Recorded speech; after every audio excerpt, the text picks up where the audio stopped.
ठीक है ना। तो इसका जो एप्लीकेशन है इसमें सर्कुलर मोशन के कंसेप्ट इन्वॉल्व है और एनर्जी के तो है ही। तो चलिए लिख लेते हैं हेडिंग वर्टिकल सर्कुलर मोशन।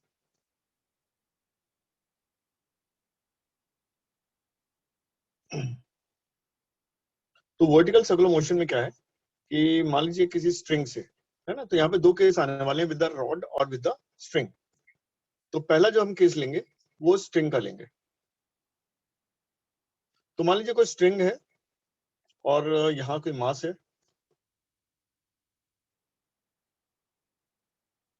ठीक है, m, और ये डिफरेंट पोजीशंस हैं A, B, C and D।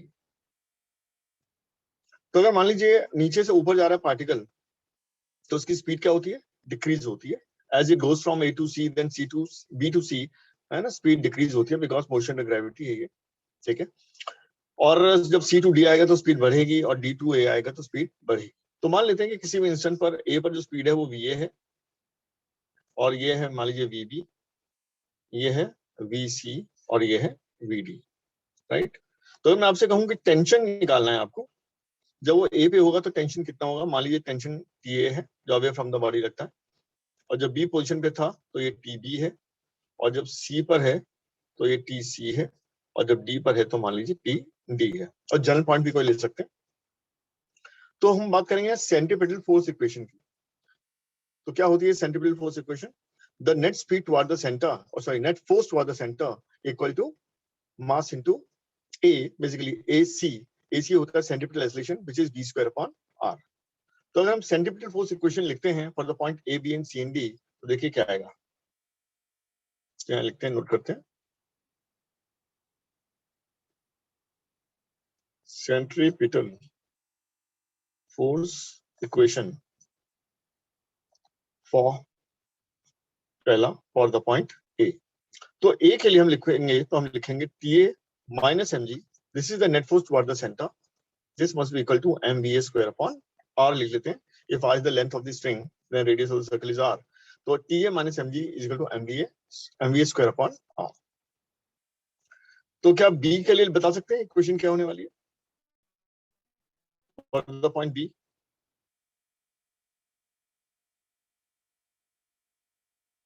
The net force toward the center when the particle is passing TV is हाँ जी बेटा, P equals to mv square. TV is equals to mv square. mv b square by r, बिल्कुल सही है। और अगर हम C की बात करें, C पॉइंट के लिए हाईएस्ट पॉइंट पर, तो TC plus mg Plus equal to, mg. ठीक है ना, net force toward the centre equal to ma, और ये यहाँ पर AC है यानी v स्क्वायर अपॉन r है। फोर्थ, अगर हम D पॉइंट की बात करेंगे तो फिर से जो TD है वही प्रोवाइड करेगा रिक्वायर्ड सेंट्रीपिटल फोर्स। तो फोर्थ एंड जो सेकंड इक्वेशन है वो एग्जैक्टली सेम ही है, ठीक है ना। चलिए ये तो हो गई फोर्स इक्वेशंस। अब हम बात करते हैं क्रिटिकल वर्टिकल सर्कुलर मोशन क्या होता है ना। क्रिटिकल यानी जब जस्ट पॉसिबल होता है पार्टिकल के लिए अपना वर्टिकल सर्कुलर मोशन कंप्लीट करना, then that case is called as critical circular motion, right. और उसके करस्पॉन्डिंग फिर टेंशंस की वैल्यू क्या आएंगे, स्पीड्स की वैल्यू क्या है, जो स्टैंडर्ड रिजल्ट्स होते हैं तो उन्हें भी जल्दी से हम देख लेते हैं। तो चलिए आगे लिखते हैं critical circular motion.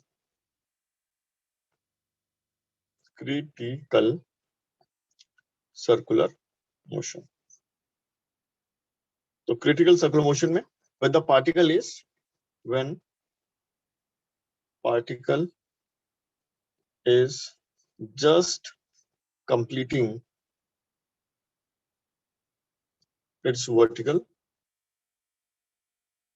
circular path। तो अगर ये जस्ट कंप्लीट कर पा रहा है तो what we can say about the tension at C. तो हाईएस्ट पॉइंट पे सबसे पहले हम इसकी क्रिटिकल स्पीड की बात कर रहे हैं, यानी जस्ट मिनिमम स्पीड एट सी जो पार्टिकल के पास होनी ही चाहिए अगर इसे सर्कुलर मोशन करना है। तो इसी तरीके से सी के करस्पॉन्डिंग जो क्रिटिकल स्पीड है वो निकालेंगे, ए निकालेंगे, बी निकालेंगे। मे भी आपको फॉर्मूला भी याद हो, कि आपको याद है कि सी पॉइंट के लिए जो क्रिटिकल स्पीड होती है वो क्या होती है।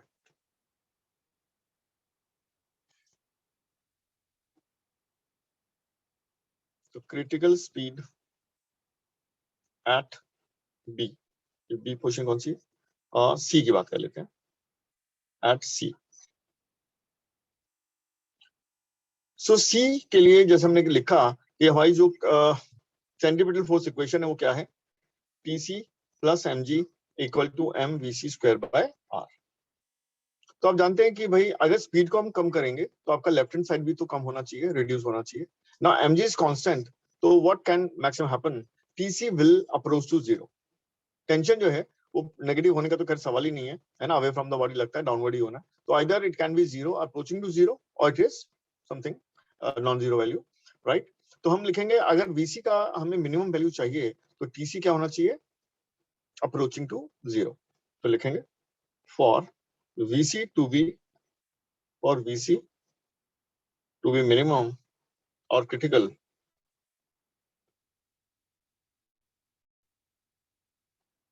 Critical TC is nearly equal to zero. तो यहाँ पे इस बात का ध्यान रखना, टीसी जो है नियरली जीरो है, पर एमजी के सामने से नेग्लेक्ट कर सकते हैं। तो हमारी जो इक्वेशन होगी वो क्या होगी, केवल mg ही प्रोवाइड कर रही है सेंट्रीपिटल फोर्स, और यहां से जो vc आया वो आ गया रूट जी आर। तो मिनिमम स्पीड है ना क्रिटिकल सर्कुलर मोशन के लिए एट द हाईएस्ट पॉइंट होनी चाहिए, वो होनी चाहिए रूट जी आर। चलिए अब हम क्या कर सकते हैं, अब एनर्जी कंजर्वेशन से बॉटम मोस्ट पॉइंट पर भी हम क्रिटिकल स्पीड निकाल सकते हैं। तो next heading is critical speed at A, यानी वीए की बात हम कर रहे हैं। तो कंजर्विंग द मैकेनिकल एनर्जी है ना, चलिए यूजिंग या applying conservation of mechanical energy है ना between C and A. Highest point जो सी है ना, और जो मिनिमम है यानी लोएस्ट पॉइंट जो है, इसके बीच में अगर हम अप्लाई करें मैकेनिकल एनर्जी कंजर्वेशन तो क्या आएगा। तो जैसे आपको डायग्राम में यहाँ दोबारा बना रहा हूँ है ना, this point is A and this point is C, right. तो ए को हम रेफरेंस मान लेते हैं फॉर द पोटेंशियल एनर्जी, तो दिस इज द रेफरेंस, हालांकि कहीं भी मान सकते हैं, कोई दिक्कत नहीं है। तो हम लिखेंगे mechanical energy at C is equal to mechanical energy at A. या नॉन कंजर्वेटिव फोर्स का कोई वर्क डन नहीं है, ठीक है ना, टेंशन का वर्क डन होगा नहीं इसमें, इस केस में है ना, वेलोसिटी का परपेंडिकुलर है। तो mg जो है ना, mg कंजर्वेटिव फोर्स है, तो mechanical energy can be conserve. तो हम अगर मैकेनिकल एनर्जी लिखें फॉर द हाईएस्ट पॉइंट तो हो जाएगा half m vc square plus potential energy mg two R, और मैकेनिकल एनर्जी क्या होगा, half m va square, potential तो हो जाएगा जीरो बिकॉज ये लाइन क्या है, रेफरेंस। तो यहां से अगर हम सॉल्व करें, चलिए अगर मैं जल्दी से लिख दूं, solving we get VA equal to root of 5GR, जैसे कि आपको याद भी होगा स्टैंडर्ड रिजल्ट होते हैं। तो VA जो critical speed at the bottom most point है वो क्या है, रूट 5GR है ना। तो सिमिलरली एनर्जी कंजर्व करके between the B and A पॉइंट है ना, we can get the value of critical speed corresponding to the point B। तो चलिए निकाल सकते हैं। तो similarly using COME conservation of mechanical energy, velocity या speed at B is root 3GR है ना। तो ये रिजल्ट्स आप को याद रखने हैं कि वर्टिकल सर्कुलर मोशन के लिए लोएस्ट पॉइंट पर जो क्रिटिकल स्पीड होती है वो होती है रूट 5GR, हाईएस्ट पॉइंट पे होती है रूट GR, और जो हॉरिजॉन्टल पोजीशन पे होता है स्ट्रिंग तो होती है रूट 3GR। क्या ये क्लियर है?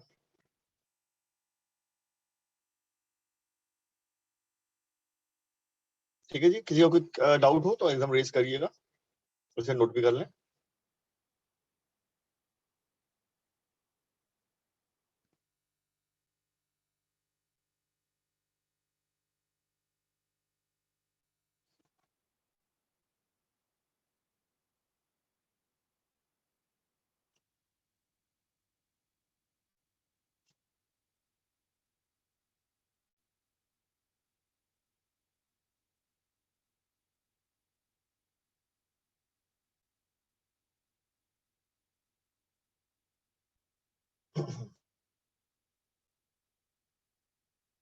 तो ठीक है, हो गया।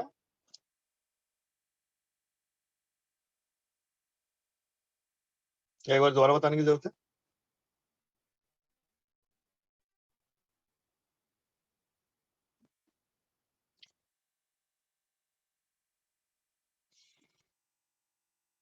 चलिए कुछ जवाब देते रहिएगा। तो शिवा बताएं क्या आपने कर लिया?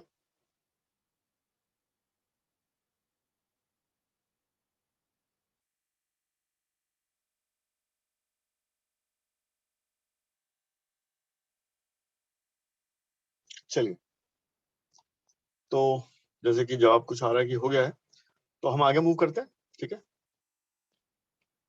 तो क्रिटिकल स्पीड्स हम याद रखेंगे। स्ट्रिंग के केस में हमने ये ड्राइव की हैं, याद रखना। रॉड के केस में डिफरेंट होंगी, जब मास्टर्स रॉड की बात करेंगे तो डिफरेंट होंगी, राइट। चलिए अब इस पर कुछ थोड़ा सा एप्लीकेशन देख लेते हैं।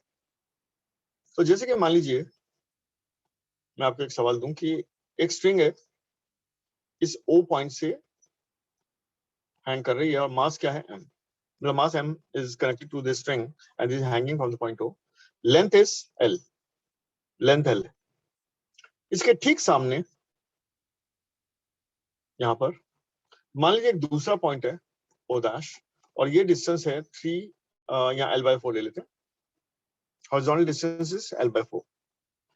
तो आपको बताना है कि भाई क्या मिनिमम स्पीड दी जा सकती है v0 to this mass, so that जब ये स्ट्रिंग हॉरिजॉन्टल हो, यानी ये सर्कुलर मोशन करेगा पहले पॉइंट o, जब ये हॉरिजॉन्टल होगा, ठीक है ना, तो ये दो नील्स है मान लो, अब स्ट्रिंग जो है सर्कुलर मोशन करना स्टार्ट कर देगा about the point o dash, और ये डिस्टेंस हो जाएगा फिर 3l/4।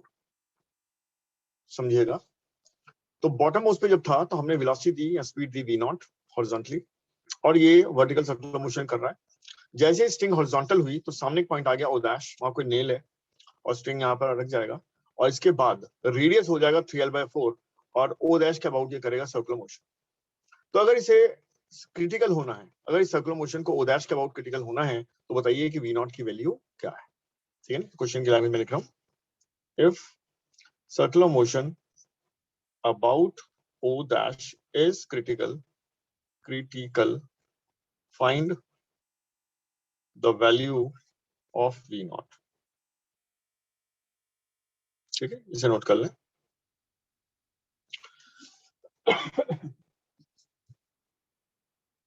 तो mass of the particle is m, string का केस है, लेंथ l है, और o क्या, o डैश से जो डिस्टेंस है वो क्या है, l/4। तो अगर मान लीजिए हम हॉरिजॉन्टली इसे पुश कर दें और वेलोसिटी दे दें v0, अब ये सर्कुलर मोशन करेगा पहले o के अबाउट, एंड देन जब ये हॉरिजॉन्टल हो जाएगा तो ये o डैश के अबाउट सर्कुलर मोशन स्टार्ट करेगा, और रेडियस हो जाएगा न्यू रेडियस 3l/4। तो अगर o डैश के अबाउट जो सर्कुलर मोशन है उसे क्रिटिकल होना है, तो बताइए v0 की वैल्यू क्या होगी। ये है सवाल।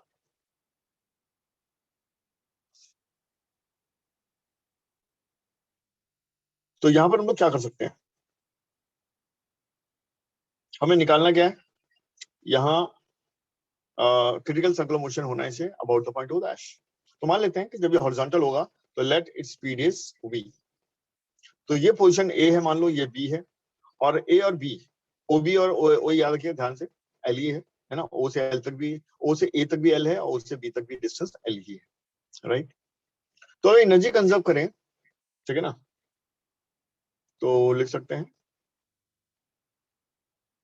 Applying COME, conservation mechanical energy, मतलब पॉइंट A एंड B, और A का ये लेवल रेफरेंस मान लीजिएगा पोटेंशियल के लिए रेफरेंस। तो मैकेनिकल एनर्जी एट A जो है वो हो जाएगा मैकेनिकल एनर्जी एट B के बराबर। तो काइनेटिक एनर्जी यहाँ क्या है, हाफ m v0 स्क्वायर, और ये v0 अननोन है, निकालना है। और पोटेंशियल एनर्जी क्या हो जाएगी यहाँ पर, 0, रेफरेंस लेवल है। B पर जो पोटेंशियल हो जाएगी वो हो जाएगी mg कैपिटल L, और जो काइनेटिक है वो क्या हो जाएगा, हाफ m v स्क्वायर। तो यहाँ से मास को चलिए कैंसिल कर देते हैं, 2 के थ्रू मल्टीप्लाई कर देते हैं, तो ये हो जाएगा v0 square minus 2gl, right, और इसका जो वैल्यू है ये हो गया v स्क्वायर। समझिएगा कि v0 square minus 2gl is v square. ठीक है, एनर्जी कंजर्वेशन से ये रिजल्ट हमें मिला। अब हमें समझना है कि भाई v की वैल्यू क्या हो। अगर v की वैल्यू मिल जाएगी तो putting it in this equation will get the value of v0। ठीक है, तो क्या कोई बता सकता है कि क्या फॉर्मूला लगने वाला है और कैसे निकालने वाले हैं हम लोग v को, any idea? √3 gr. You are right actually. जो v है उसे निकालने के लिए जो o डैश के अबाउट सर्कुलर मोशन होने आ रहा है, फॉर्मूला लगाएंगे √3gr। ये अलग बात है कि r की वैल्यू इस केस में क्या है 3l/4। आई होप ये क्लियर है। तो यानी जो v स्क्वायर होगा वो हो जाएगा 9/4gl। तो v स्क्वायर की वैल्यू हमें पता लग गई है, ठीक है ना। इक्वेट कर दें तो v0 स्क्वायर माइनस 2gl जो है वो हो जाएगा 9/4gl, राइट। सॉल्व कर सकते हैं, 2gl यहाँ ले आइए तो ये कितना हो गया अभी, ये हो गया 17/4gl। तो v0 हो जाएगा रूट ऑफ दिस, यानी √17/2 और ये gl भी रूट के अंदर। चलिए देखिएगा, क्लियर है।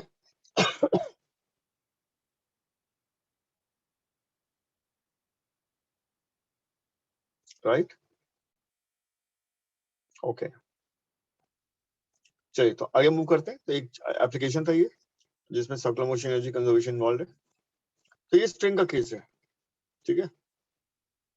अब देखते हैं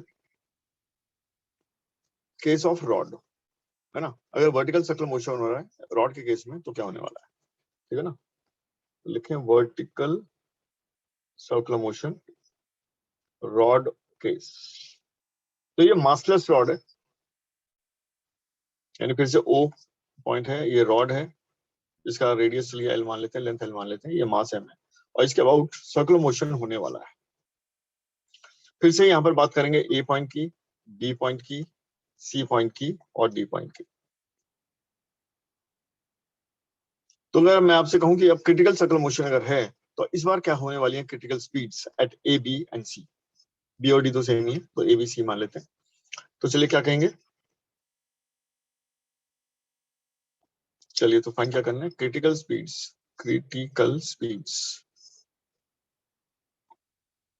eight A, B and C। तो सबसे पहले चलिए मैं बात करता हूं C की। C पर क्रिटिकल स्पीड क्या हो सकती है। जैसे स्ट्रिंग के केस में टेंशन को हमने कर दिया था 0, ठीक है ना। इस केस में अगर मैं बात करूंगा कि क्रिटिकल स्पीड एट C क्या पॉसिबल है तो क्या आ रहा माइंड में।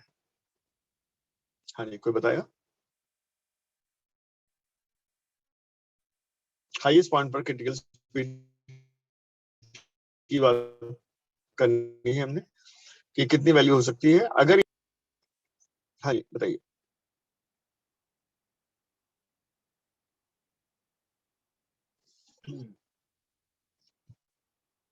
चलिए मैं आपको एक वैल्यू सर्च करता हूँ और मुझे बताइए क्या पॉसिबल है। क्या ये 0 हो सकती है स्पीड एट C, नियरली 0 कहना चाहिए, नॉट एग्जैक्टली, बट क्या मैं कह सकता हूँ लिमिटिंग वैल्यू इसकी 0 हो सकती है एट C।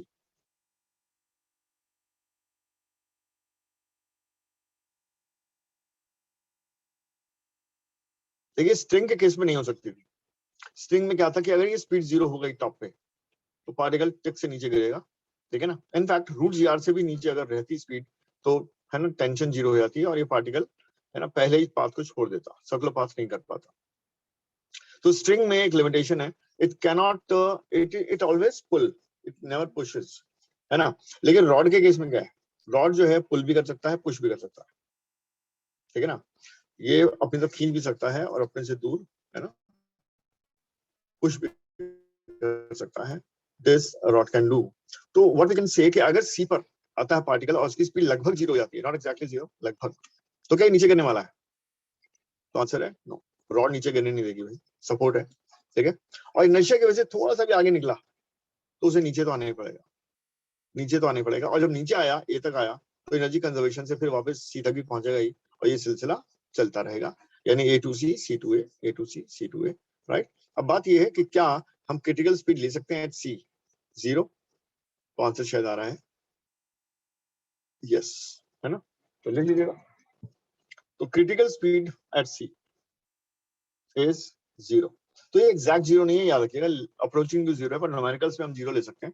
और मैं एग्जैक्ट क्यों नहीं बोल रहा, क्योंकि अगर C पे आके वो रुक ही गया तो आगे क्यों जाएगा, है ना, इनर्शिया है, आगे क्यों जाएगा, रुक जाएगा, ठीक है ना। लेकिन अगर वो नॉन जीरो है, जीरो के बहुत ही क्लोज है तो उसे सी से आगे जाना पड़ेगा, क्रॉस करना पड़ेगा, और जैसे वो क्रॉस करेगा, ठीक है ना, तो उसे नीचे तो आना है, स्पीड बढ़ेगी और फिर ये सिलसिला चलता रहेगा।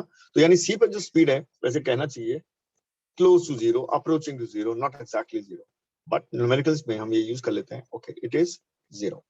ठीक है, तो वीसी आ गया जीरो। अब क्रिटिकल स्पीड अगर मुझे निकालनी है ए पर तो एनर्जी कंजर्वेशन कर सकते हैं, ठीक है ना।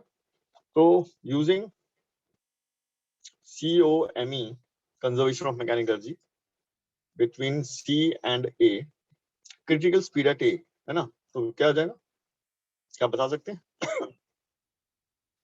क्रिटिकल स्पीड एट A क्या आने वाला है? तो मैकेनिकल एट C पे काइनेटिक तो होगा जीरो, पोटेंशियल हो जाएगा mg/r, ठीक है ना। बॉटम उसको फिर से रेफरेंस मैंने मान लिया, तो बॉटम से हाइट जो है इसकी वो 2r है, तो mg/2r लेना पड़ेगा प्लस का, और ए पर जब आएगा तो काइनेटिक एनर्जी होगी हाफ एम वी स्क्वायर। तो यहां से अगर हम सॉल्व करते हैं तो वी आ जाता है 4gr, है ना। 4 का 2 बाहर आ जाएगा, लगवाते हैं, बट 4 में इसी फॉर्म में रखें, आसान होगी याद करने में। तो root of 4gr is the critical speed point. Clear?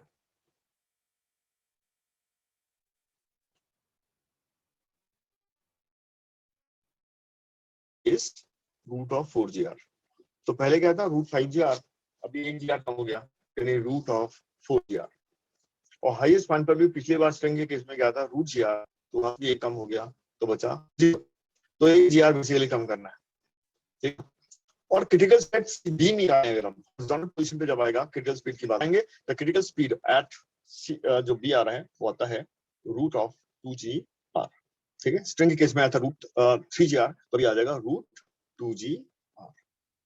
तो देखिएगा क्या ये क्लियर है?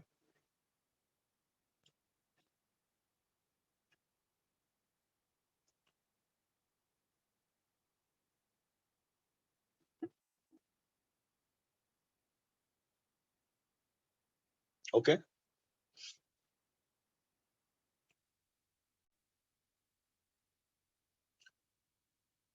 चलिए डन। तो ये स्पीड आ गई है। तो एक सिंपल सा क्वेश्चन मैं इस पे दे रहा हूँ, जैसे मान लीजिए एक पॉइंट है ओ, यहाँ पे कोई नेल है ना, और इसके एच हाइट से ये एक समझिएगा हुक है और एक रॉड है और ये मास है, इसको हमने ड्रॉप कर दिया।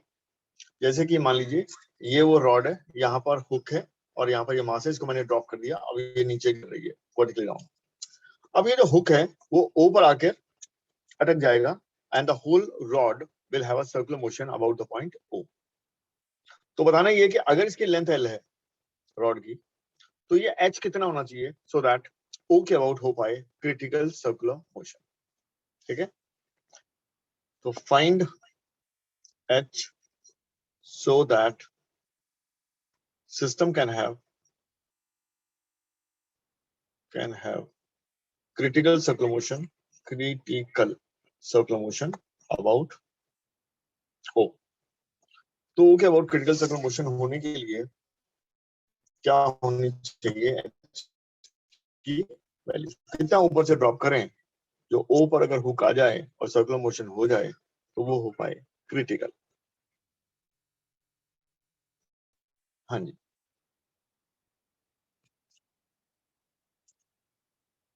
तो जब हुक यहाँ पे अटक जाएगा और ये रॉड यहाँ आ जाएगी, तो मान लेते हैं कि इसकी स्पीड हो चुकी है v इन दी डाउनवर्ड डायरेक्शन, क्योंकि एच हाइट से फॉल किया तो स्पीड तो कुछ आएगी। तो मान लीजिए एच हाइट से ड्रॉप करके स्पीड वी आ चुकी है।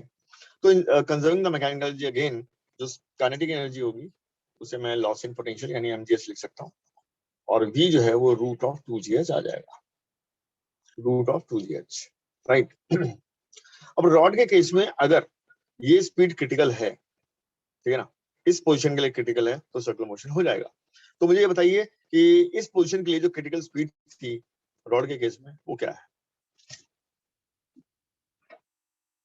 तो जो हमारा डायग्राम था, है ना, उसके किस पॉइंट के करस्पॉन्डिंग ये है, ए के, बी के, सी के या डी के? रूट 2gr, बिल्कुल सही बात है। तो यानी जो क्रिटिकल स्पीड है वो रूट 2gr हो जाएगी। तो इसे बराबर करते हैं यहाँ की क्रिटिकल के रूट 2gr, यानी आज एच की वैल्यू हो गई आर के बराबर, जो एल है फिलहाल, ठीक है ना, तो एच हमारा एल के बराबर हो जाएगा, राइट। चलिए तो एप्लीकेशन। अब एक सवाल यानी नॉर्मल रिएक्शन को भी इसमें इन्वॉल्व कर लेते हैं, ठीक है ना। तो नॉर्मल रिएक्शन में क्या है कि अगर मान लीजिए कोई हेमिस्फीयर है, ठीक है ना, और टॉप पे कोई बॉडी हमने रख दिया, पॉइंट मास रख दिया, पॉइंट मास है, रेडियस आर है, और ये 0 स्पीड से जस्ट पुश कर दिया और ये गिरने वाला है ऐसे। तो किसी पॉइंट पे आके जब ये एंगल थीटा होगा तो ये कांटेक्ट को लूज कर देगा, ठीक है ना। तो ये पी पॉइंट है, मान लो ये आपका ए था।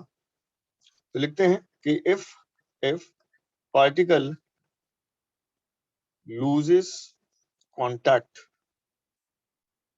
Eight P then find angle theta, angle theta. तो ये थीटा निकालना है, ठीक है ना, कि जब वो पी पे आएगा तो कांटेक्ट को लूज कर दे। तो यहाँ पे हम क्या करने वाले हैं,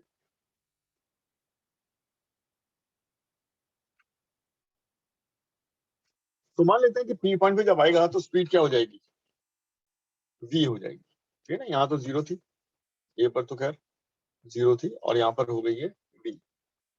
तो अगर एनर्जी कंजर्व करें, ठीक है, ए एंड पी के लिए, और रेफरेंस ले लें टॉप पे, हाईएस्ट पॉइंट को आप रेफरेंस मान लेते हैं। तो हाईएस्ट पॉइंट को अगर रेफरेंस मान लेंगे तो काइनेटिक एट ए भी 0 है, पोटेंशियल एट ए भी 0 है, और ये क्या हो जाएगा, potential at P and kinetic at P. तो पोटेंशियल एट पी क्या लिखें, अगर हमें ये पता लग जाए कि एच क्या है, जितने एच ये नीचे आएगा, तो हम यहाँ लिख सकते हैं माइनस एम जी एच, है ना, रेफरेंस से नीचे है तो माइनस एम जी एच, और काइनेटिक तो खैर हाफ एम वीपी स्क्वायर होगा, अगर स्पीड यहाँ पे वीपी है। और एच की जहां तक बात है, कितना हो जाएगा H, R minus R cos theta, अगर ये दिख रहा है तो सबको, और ये half M VP square V square जो मर्जी कर दीजिए, चलिए इसे वीपी बना देते हैं। चलिए तो ये सबको क्लियर है कि एच क्या R minus R cos theta कैसे आया। नो सर, हाँ, नो, नो सर। ओके, तो फिर इसको समझ लेते हैं। देखिए अगर ये हेमिस्फीयर है, ठीक है ना, और ये आर है और ये एंगल थीटा है, तो यहां से क्या करें, परपेंडिकुलर ड्रॉप करें, ये राइट एंगल हो जाएगा, राइट एंगल ट्रायंगल। तो ये जो साइड है ये वाली, ये क्या हो जाएगी, आर कॉस थीटा, और पूरी जो थी यहां से लेके यहां तक हाइट वो क्या थी, आर। तो इसका मतलब जो ये वाली हाइट है एच, ये क्या होगी, पूरे में से आपने माइनस कर दिया आर कॉस थीटा को। क्या ये क्लियर है, यस सर, यस सर। ठीक है ना। तो ये बहुत से सवालों में ये स्टेप यूज होगा, तो ये ध्यान रखना है। तो जो एच है वो होता है R times 1 minus cos theta. तो ये मैंने आप पुट किया, तो यहाँ से सॉल्व कर लेते हैं भाई, मास कैंसिल कर देते हैं और देख लेते हैं कि वीपी क्या आने वाला है। तो वीपी जो आएगा वो क्या आ जाएगा, 2g r 1 minus cos theta, ठीक है ना, ये ले लेते हैं, इसका स्क्वायर ले लीजिए। तो ये हमारी इक्वेशन नंबर 1 है, इक्वेशन नंबर 1। तो एनर्जी कंजर्व करके हमने थीटा एंगल थीटा के टर्म्स में वीपी या वेलोसिटी स्पीड का मैग्नीट्यूड निकाल लिया। दो वेरिएबल है हमारे v and theta. Second equation कैसे आने वाली है,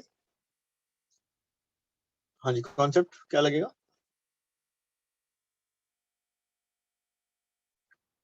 सेंट्रीपिटल फोर्स इक्वेशन, है ना, सर्कुलर मोशन का कॉन्सेप्ट, यानी net force toward the centre equal to mv square by r, right. तो अगर मैं फ्री बॉडी डायग्राम बनाऊं तो यहाँ पे आपको शायद दिख रहा होगा कि नॉर्मल रिएक्शन तो लगेगा बाहर की तरफ, mg लगता है डाउनवर्ड्स, और ये भी एंगल थीटा ही है। तो mg का जो कंपोनेंट टुवर्ड द सेंटर वो है mg cos थीटा, ठीक है ना, और जो टेंजेंट की तरफ है वो तो खैर mg sin थीटा है, उसकी फिलहाल हमें जरूरत नहीं है। तो net force toward the centre क्या हो जाएगा, देखो ध्यान से, mg cos theta is the component of mg toward the center and normal reaction by the surface reacting outward, है ना, सरफेस के परपेंडिकुलर लगेगा बाहर की तरफ। तो net force toward the center हो जाएगी mg cos theta minus n, और ये बराबर किसके होगा, m vp square by r के। आई होप ये क्लियर है। Net force toward the centre equal to mv square by r, right. अच्छा, लेकिन अगर यहाँ कॉन्टैक्ट लूज हो रहा है तो n की वैल्यू क्या होने वाली है? 0। फिर जब कॉन्टैक्ट ही नहीं बचा तो कॉन्टैक्ट फोर्स कैसे आएगी? ठीक है ना, तो हम लिखेंगे तो eight p as contact is just lost implies n is 0। तो n यहाँ 0 हो जाएगा क्योंकि कॉन्टैक्ट यहाँ पर लूज हो चुका है, जस्ट लूज हुआ है अभी, तो n हम यहाँ रख देंगे 0। तो n को जब 0 रखते हैं तो हमारी सेकंड इक्वेशन जो है वो बन जाती है mg cos theta equal to m vp square by r। तो मास से मास कैंसिल करिए तो फिर से आपका जो vp का स्क्वायर है वो आ जाएगा gr cos थीटा। तो एक इक्वेशन ये है हमारे पास और एक ये है, दोनों को में से vp को अगर एलिमिनेट कर दें तो cos थीटा की वैल्यू यहाँ पर मिल जाएगी। तो लिख देंगे एलिमिनेटिंग vp वी गेट, तो एलिमिनेट कर दें vp को, एलिमिनेटिंग vp है ना, cos थीटा इज 2/3, सॉल्व कर लेंगे ये वैल्यू आ जाएगी। तो cos थीटा आता है 2/3, थीटा होता है cos इनवर्स 2/3। तो देखिएगा क्या ये क्लियर है?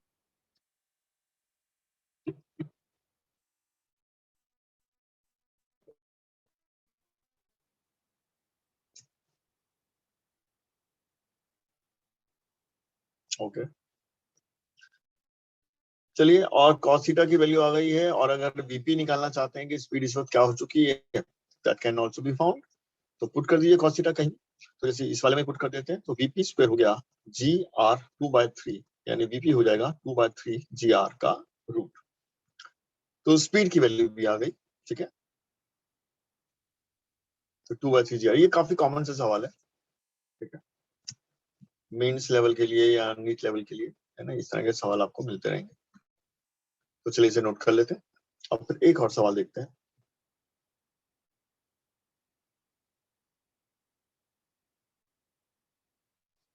चलिए, होप कि यहाँ तक कर चुके हैं, तो मैं नेक्स्ट पेज पे आ जाता हूँ।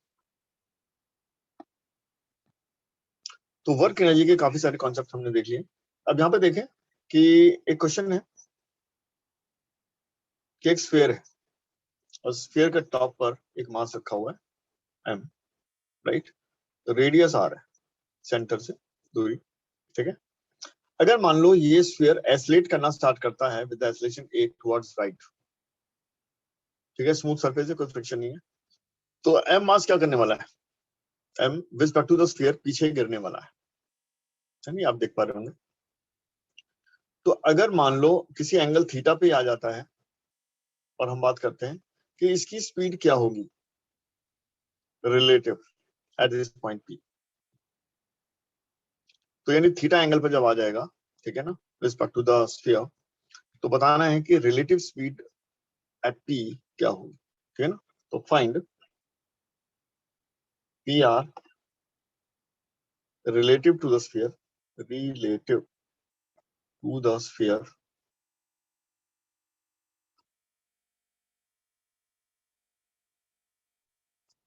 for the figure shown above, shown above। तो यानी अंडरस्टैंड कर लीजिएगा, स्फीयर इनिशियली रेस्ट पे था, है ना, ये मास बिल्कुल टॉप पे रखा हुआ था, पॉइंट मास, और फिर स्फीयर ने ट्रांसलेट करना शुरू कर दिया horizontally with the linear acceleration small M. अब ये स्मॉल एम स्लिप करेगा with respect to the sphere, तो किसी पॉइंट पे पी पर जब आएगा, जब एंगल ये थीटा होगा, तो आपको बताना है कि स्फीयर पे बैठ के अगर स्पीड को देखेंगे, है ना, if you observe it from the sphere frame, then what is the speed? That is the relative speed of the particle as it passes through the point P, where PO makes angle theta with the vertical line। तो यहाँ पे क्या लगाने वाले हैं आप, पहले मुझे बताएंगे, थोड़ा सोचें। हालांकि एससीवी के एक्सरसाइज का लास्ट क्वेश्चन है ये, वर्क एनर्जी का, तो अगर किसी को याद आ रहा हो या कुछ बताएगा, क्या लगा सकते हैं हम?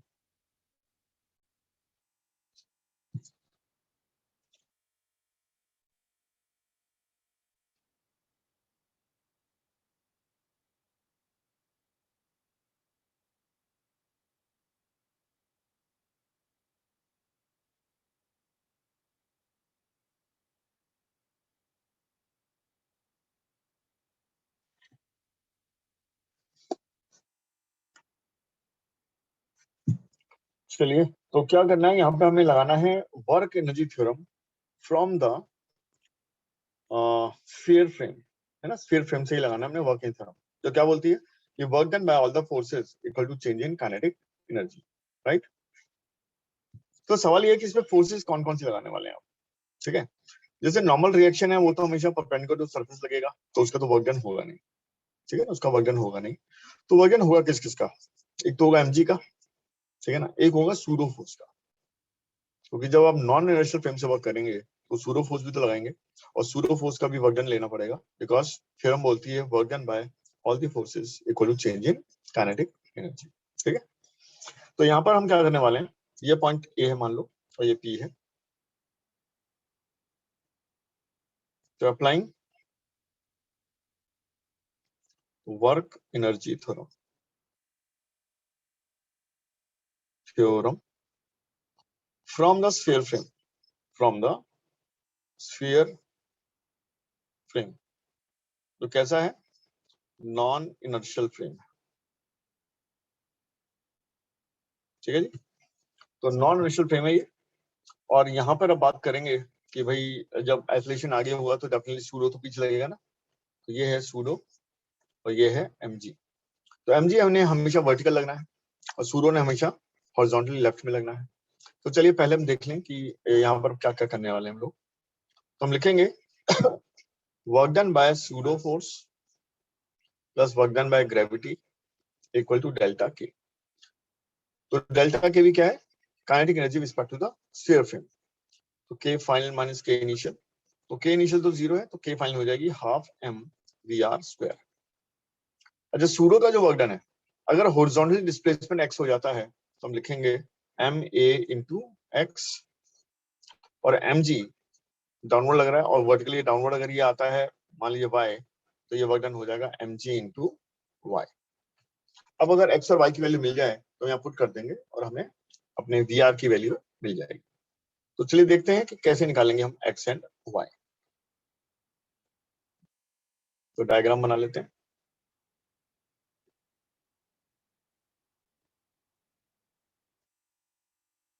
ये P पॉइंट है, ये एंगल थीटा है, राइट। तो ये आपने यहाँ पर पेन का ड्रॉप किया। तो हमें बेसिकली क्या क्या निकालना है, हमें निकालना है ये डिस्टेंस x, हमें निकालना है यहाँ से लेके यहाँ तक y। तो जैसे कि आपको पता है कि भाई ये कंप्लीट ये तो r है ना, o से लेके p तक तो r है, तो इसका मतलब x क्या हो जाएगा, x हो जाएगा r साइन थीटा, है ना, राइट एंगल ट्रायंगल है ये। तो आप बहुत अच्छे से देख सकते हैं कि x जो हो जाएगा वो हो जाएगा r साइन थीटा, और जो ये y है, ये जो मैंने y लिखा है, या भी हमने एक स्टेप यूज किया था r minus r cos theta, तो यही हो जाएगा हमारा y, राइट। पुट कर दीजिए इसे।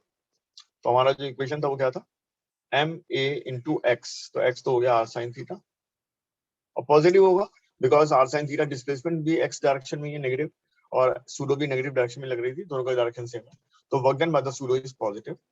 और same is the case with MG, क्योंकि एमजी भी वर्टिकली डाउनवर्ड लग रहा है और वाई डिस्प्लेसमेंट भी वाई में ही यानी माइनस वाई में ही हो रहा है, सेम डायरेक्शन है, तो ये वर्क डन भी पॉजिटिव होगा। तो हम लिख देंगे mg into displacement which is r1 minus cos theta, तो ये होगा हाफ m vr स्क्वायर।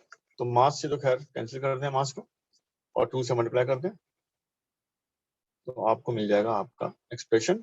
तो ये 2gr1 माइनस cos थीटा, और इसका ले लेंगे अंडर रूट, तो this will give us the relative speed with respect to the sphere as it moves, as it comes to the point P, which makes angle theta with the vertical. चलिए इसे अच्छे से note कर लें, समझ लें, कोई डाउट है तो पूछ सकते हैं। क्या ये क्लियर है?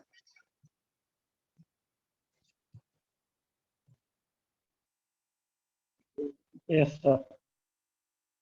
ओके, चलिए। तो ये इस चैप्टर में काफी बातें हुई, और अब इंस्टेंटेनियस पावर की बात शायद मैं कर चुका हूँ क्या, एवरेज पावर, इंस्टेंटेनियस पावर, या जल्दी से कर लेते हैं, है ना।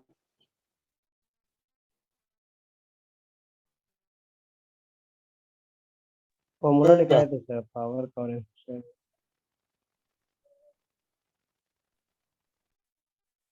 लिखा गया? अच्छा यस चलो सर। ठीक है। और यहाँ पे मैंने एवरेज पावर की बात करी होगी, है ना, टोटल वर्क और टोटल टाइम लिखा था। Yes, sir. इंस्टेंटेनियस पावर होती है dW/dt, और dW क्या होता है, F डॉट या ds लिख सकते हैं, और नीचे dt है, तो ये F डॉट, राइट, ये मैंने लिखवा दिया होगा। और कुछ यूनिट्स बता रहे हैं, वाट पर यूनिट होती है, ऐसा यूनिट जो आपकी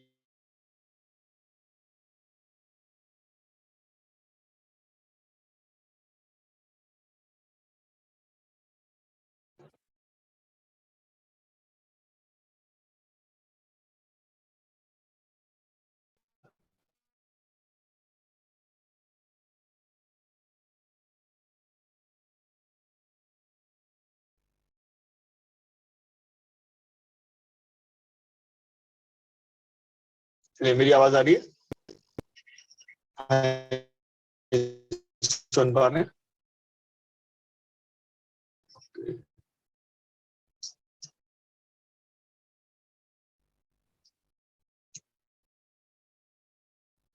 चलिए बताइए भाई, मेरी आवाज आ रही है सभी को? ओके, कोई कनेक्शन अभी थोड़ा सा डिस्टर्ब हुआ था तो चलिए, तो ये चलिए आपने बिल्कुल फॉर्मूले हमने लास्ट क्लास में कर लिए थे, और इसका कोई एप्लीकेशन करवाया था, मैं कुछ सवाल करवाए थे। एक सवाल शायद मैंने ग्रेविटी वाला में भी कराया हो, ये वाला सवाल देखें, शायद हमने किया हो कि अगर किसी पार्टिकल को यू वेलोसिटी से एंगल थीटा पर प्रोजेक्ट कर दें तो टी टाइम के बाद mg का जो एवरेज पावर है ना, वो क्या होगा ऑन द पार्टिकल, और instantaneous power deliver to the particle क्या है। तो ये सवाल क्या हम लोग कर चुके हैं?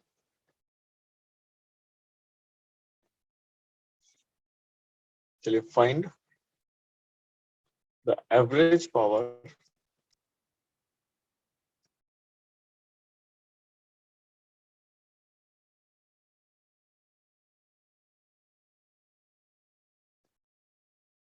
To the particle by the force of gravity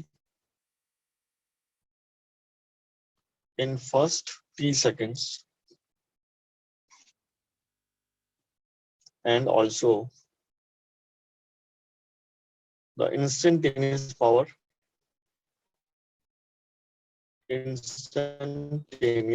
delivered at time t।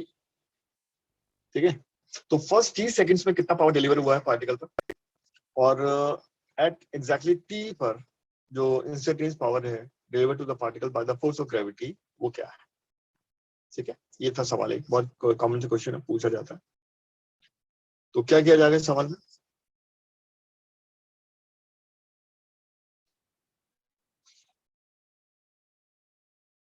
तो पहले पार्ट का आंसर देने के लिए हमें क्या करना पड़ेगा, इसका थोड़ी चेंज इन काइनेटिक एनर्जी निकालना पड़ेगा, ठीक है ना, और जो वो टोटल वर्क डन होगा और टी से डिवाइड कर देंगे तो total work done upon time will give us average power.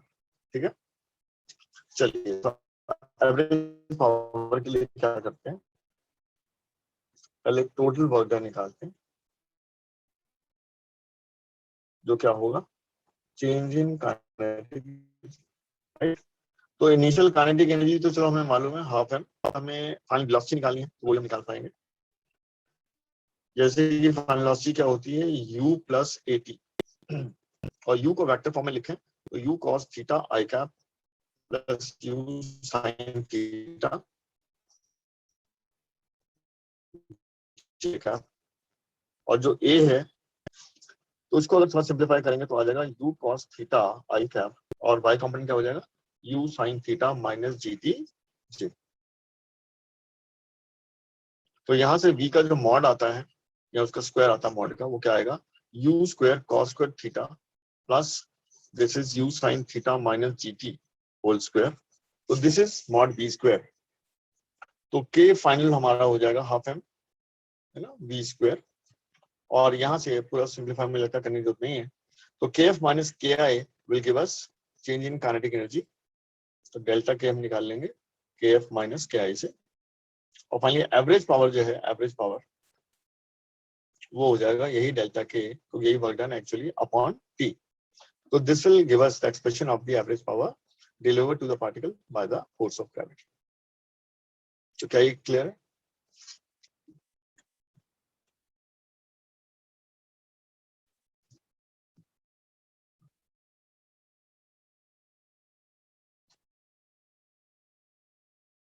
I hope clear होना चाहिए. नॉर्मल प्रोजेक्टाइल का सवाल, तो टी टाइम के बाद वेलोसिटी क्या हो जाएगी, मतलब स्पीड का मैग्नीट्यूड क्या हो जाएगा, है ना, वो हम निकाल सकते हैं. और जब स्पीड पता है तो फाइनल के पता है, एंड फाइनल के माइनस इनिशियल के will give us the change in के, और चेंज इन के ही तो work done by the gravity होगा.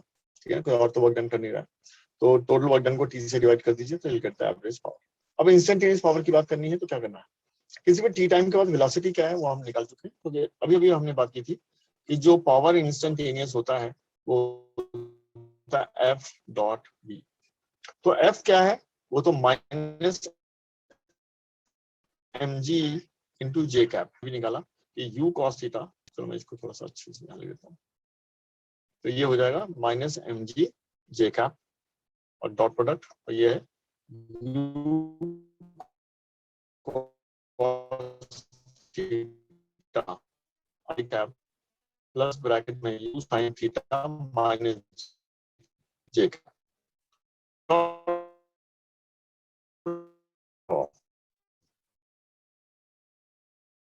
तो ये अपने यहाँ से नोट कर.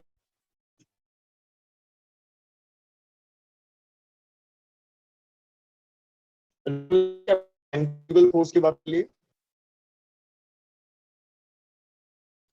में सेंट्रीफ्यूगल फोर्स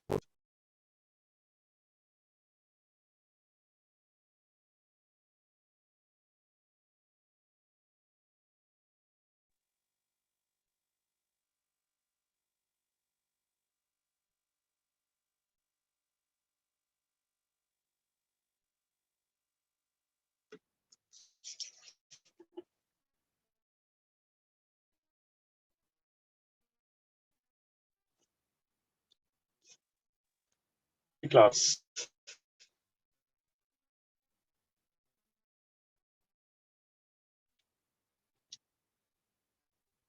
तुम्हें लगता है सेंट्रीफ्यूगल की शायद अभी तक, और रेडियस ऑफ कर्वेचर पे बात करनी है थोड़ी बहुत, अगर हमने नहीं की होगी तो. और एक इंपॉर्टेंट केस है वो भी हमें ले लेना है, मिनिमम फोर्स का केस. तो चलिए पहले वही ले लेते हैं. तो एक प्रॉब्लम की फॉर्म में है कि अगर मान लो एक ब्लॉक है m1 मास का और ये स्प्रिंग लगा हुआ है यहाँ पर, और ये है m2 मास. ठीक है, फोर्स कांस्टेंट क्या है. तो यहाँ पर जो कोएफिशिएंट ऑफ फ्रिक्शन है वो μ1 है, और यहाँ जो कोएफिशिएंट ऑफ फ्रिक्शन है वो μ2 है. ओके, और यहाँ पर कोई कांस्टेंट फोर्स लगानी है, मतलब क्या वैल्यू लगानी है वो आपकी चॉइस है, ढूंढनी है हमें. कांस्टेंट वैल्यू एफ जो क्या होनी चाहिए, minimum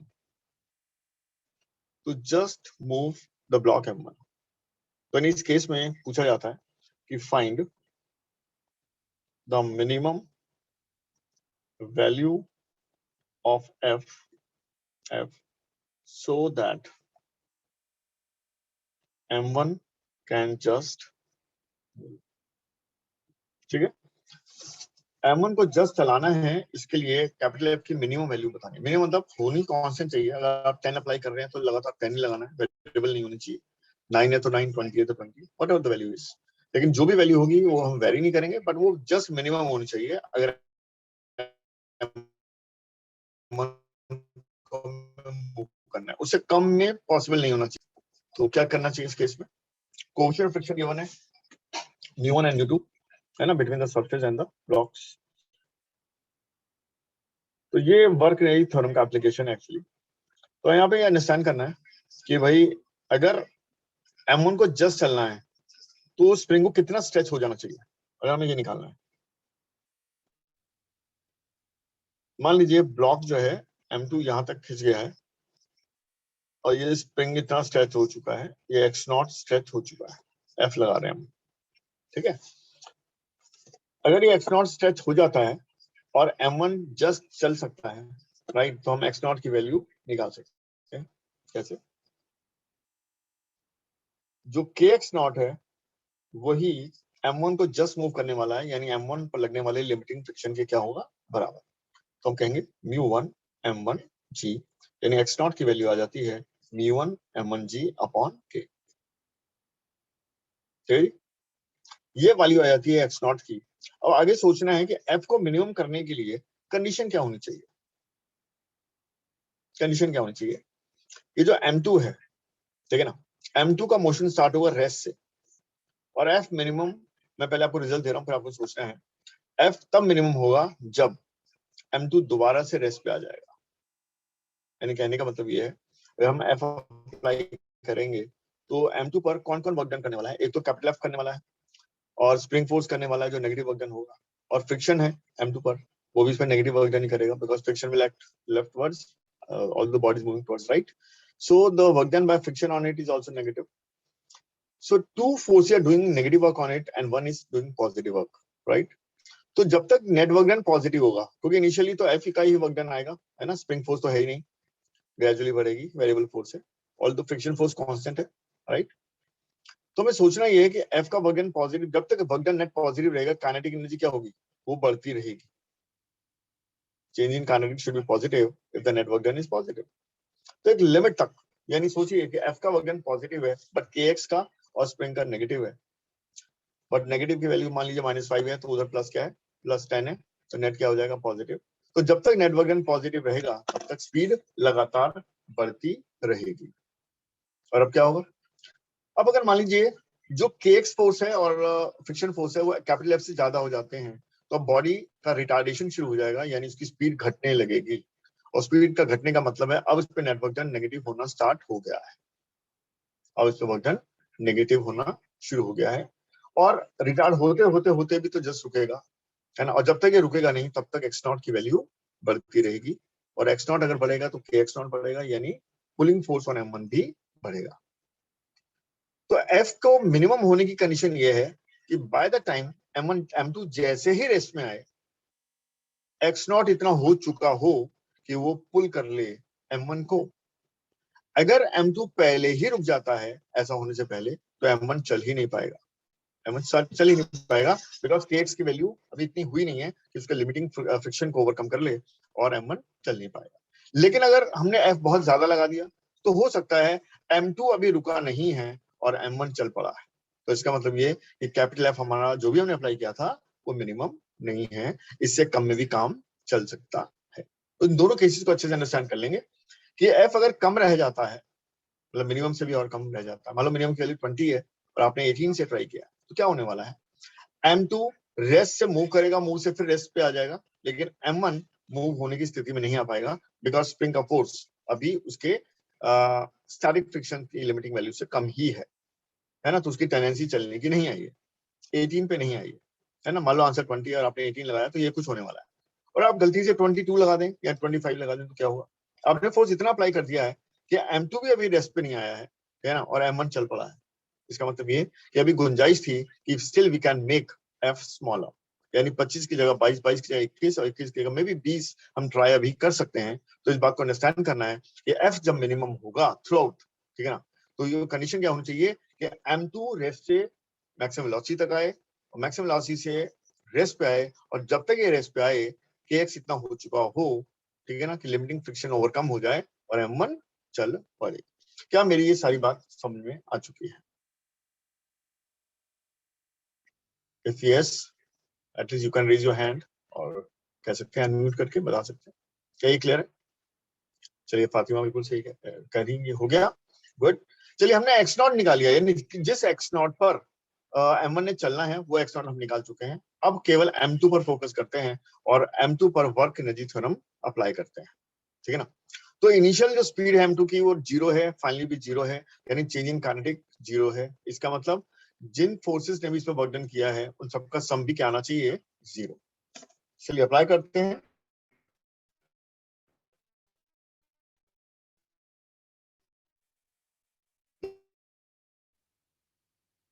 energy theorem on m2 we get, तो क्या मिलने वाला है, work done by friction, work done by spring plus work done by capital F equal to delta K, but delta K क्या है, 0। तो इन तीनों का जो वर्क डन का सम है वो भी क्या होगा, 0। तो फ्रिक्शन के जहां तक वर्क डन का सवाल है तो क्या होगा, minus mu two m2g into x not, क्योंकि एक्स नॉट ये मूव हुआ है ब्लॉक और म्यू टू m2g लगा पीछे की तरफ, तो फ्रिक्शन ने जो वर्क डन इस पे किया है वो है minus mu two m2g into x not, और जो स्प्रिंग ने वर्क डन किया है वो भी नेगेटिव ही होगा, वो आ जाएगा माइनस हाफ के एक्स नॉट स्क्वायर।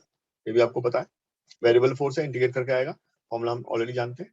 तो माइनस हाफ के x not square is the work done by the spring force on the block.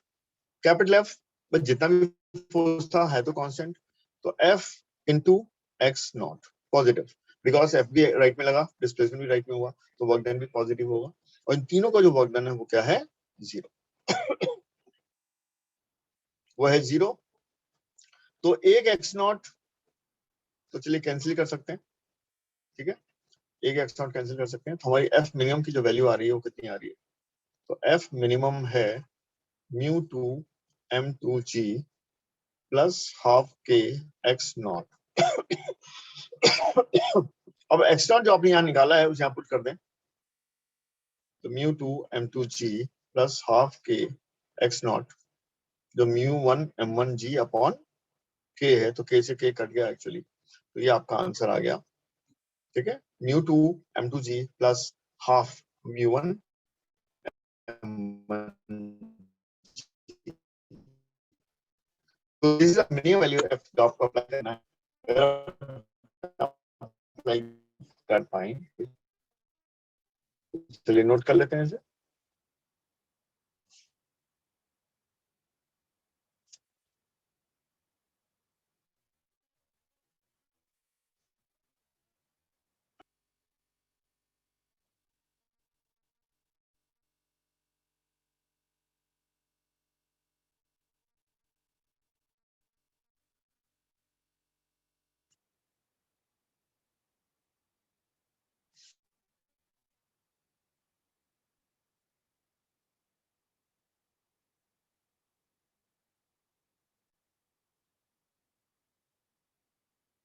चलिए हो गया,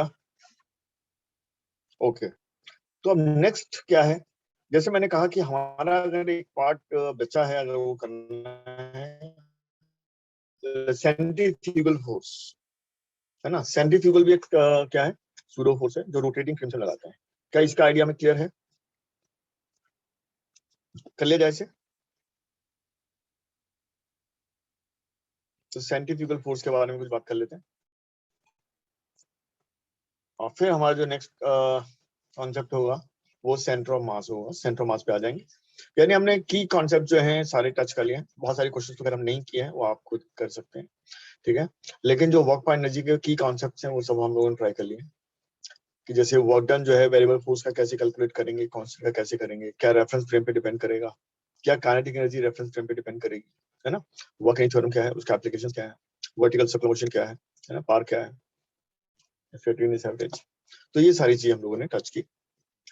अब यहाँ पर एक सेंट्रीफ्यूगल का कॉन्सेप्ट और देख लेते हैं, तो चलिए देखते हैं।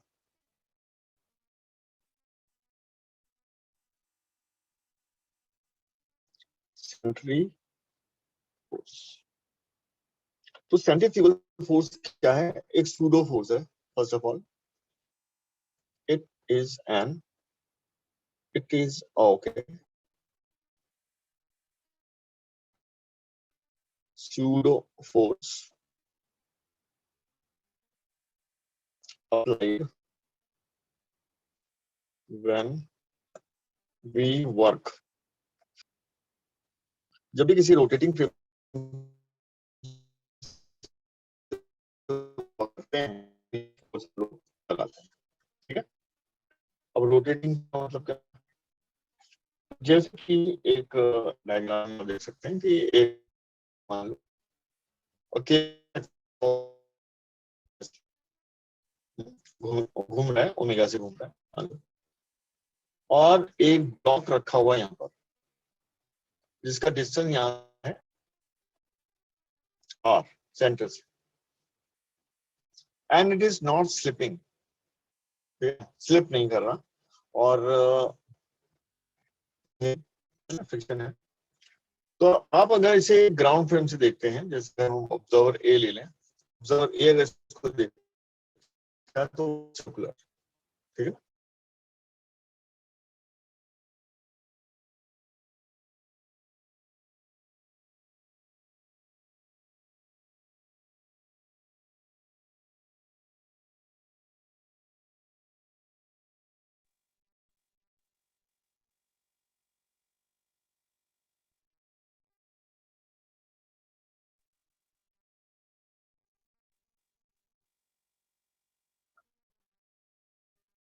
ऑब्जर्वर एक ही होगा।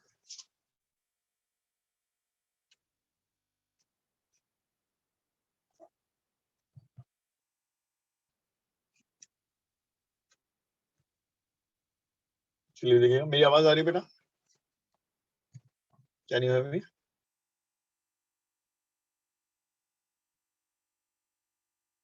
चलिए, तो यहाँ देखिएगा एक केबिन है ना। केबिन जो है अपनी एक्सिस के ऊपर रोटेट कर रहा है और उसके फ्लोर पर एक ब्लॉक रखा हुआ है मास का, और अगर और आर दूरी है from the centre from the axis, smaller is the distance. ये ऑब्जर्वर जो है ग्राउंड से देख रहा है, ग्राउंड, ये रोटेटिंग फ्रेम नहीं है, ग्राउंड फ्रेम है जो इनर्शियल फ्रेम माना जाता है। तो यहाँ से कोई भी हम सूडो फोर्स नहीं लगाने वाले। एंड अगर ये ए देखेगा कि इसका मोशन सर्कुलर है, तो भाई उसे ढूंढना पड़ेगा कि which force is providing the centripetal force. तो उसका जो रिजल्ट है वो क्या आने वाला है कि फ्रिक्शन, है ना, this static friction must be providing the required centripetal force. तो ये जो इक्वेशन लिखेगा ए, वो ये होगा, static friction is m omega square r। ठीक है ना, ये लिखने वाला है। फिर मान लीजिए यही ऑब्जर्वर अगर अंदर आ जाए। अब अंदर आना जो है, केबिन फ्रेम से जब वर्क करेंगे तो ये है फ्रेम जिसे हम कहते हैं रोटेटिंग फ्रेम। फ्रेम तो वही होता है X axis, Y axis, Z axis, और वो एक्स वाई जेड एक्सिस अगर फिक्स है विद दिस फ्रेम और ये फ्रेम रोटेट कर रहा है, means now you are working from a rotating frame. अब रोटेटिंग फ्रेम से वर्क कर रहे हैं, आप इस ब्लॉक को देखेंगे तो ब्लॉक का आपको क्या नजर आने वाला है, तो वो आने वाला है रेस्ट में, है ना। बहुत सारा सिंपल सा एग्जांपल होता है अर्थ इटसेल्फ। अर्थ भी तो अपनी एक्सिस पे घूम रही है, लेकिन किसी भी ऑब्जेक्ट को देखते हैं, है ना, तो वो हमें मूविंग नहीं दिखता अर्थ पर, अनलेस वो अर्थ के रिस्पेक्ट में मूव ना कर रहा हो, ठीक है ना। तो अगर अर्थ को देखेंगे, अर्थ का जो फ्लोर देखेंगे, सरफेस देखेंगे, तो वो हमें मूव होता हुआ नजर नहीं आएगा। In the same way when you are sitting in a cabin and you are observing this block, ये ब्लॉक भी आपको रेस्ट में नजर आने वाला है, ठीक है। अब आप ग्राउंड फ्रेम से ये कंक्लूजन लेके आ चुके थे कि static friction is acting on it from the toward the centre. तो न्यूटन्स लॉ लगाएंगे, भाई अगर फोर्स सेंटर तक लग रही है तो बॉडी हमें रेस्ट पे नजर क्यों आ रही है, वो करना चाहिए, है ना। But we are working from a non inertial frame, this rotating frame. तो इसका मतलब है इस फ्रिक्शन को कोई ना कोई फोर्स यहाँ बैलेंस कर रही है, और यहाँ बैलेंस कौन सी फोर्स कर रही है, उसका नाम है यहाँ सेंट्रीफ्यूगल फोर्स, और वो क्या है, kind of pseudo force, right. तो एक सेंट्रीफ्यूगल फोर्स हम यहाँ लगा देते हैं, जिसका मैग्नीट्यूड हम m ओमेगा स्क्वायर r के ही बराबर ले लेते हैं, और फिर से ये इक्वेशन बनाएगा, ये b, अगर b केबिन के अंदर से बनाएगा तो कहेगा this f is balanced by this m omega square r।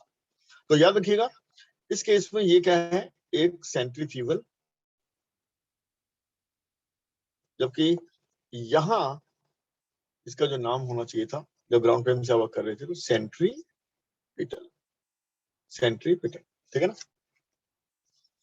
तो सेंट्रीपिटल के लिए बहुत अच्छे से देखना है कि सर्कुलर मोशन आपको होता हुआ नजर आना चाहिए, तो जो भी net force toward the centre होगी वो सेंट्रीपिटल फोर्स प्रोवाइड कर रही होगी, ठीक है।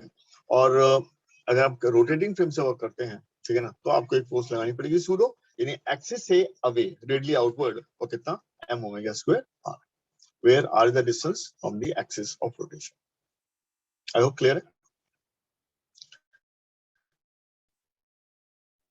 इसे आप अप्लाई कर लेंगे, क्या कॉन्सेप्ट क्लियर है कि कब लगाना है फोर्स, कितना लगाना है ना, किस फ्रेम से लगाना है। तो रोटेटिंग फ्रेम से लगाना है, रेडियली आउटवर्ड लगाना है, और इसका मैग्नीट्यूड होगा m ओमेगा स्क्वायर r, है ना। Omega is the angular speed of the frame and r is the distance from the axis of rotation, so m omega square r is the centrifugal force. अब इसके चलिए सवाल देखते हैं छोटा सा,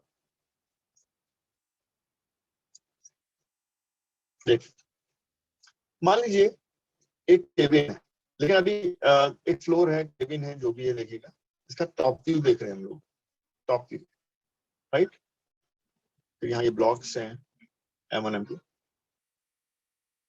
और ये सब हॉरिजॉन्टल प्लेन में चल रहा है, कुछ भी वर्टिकल नहीं है।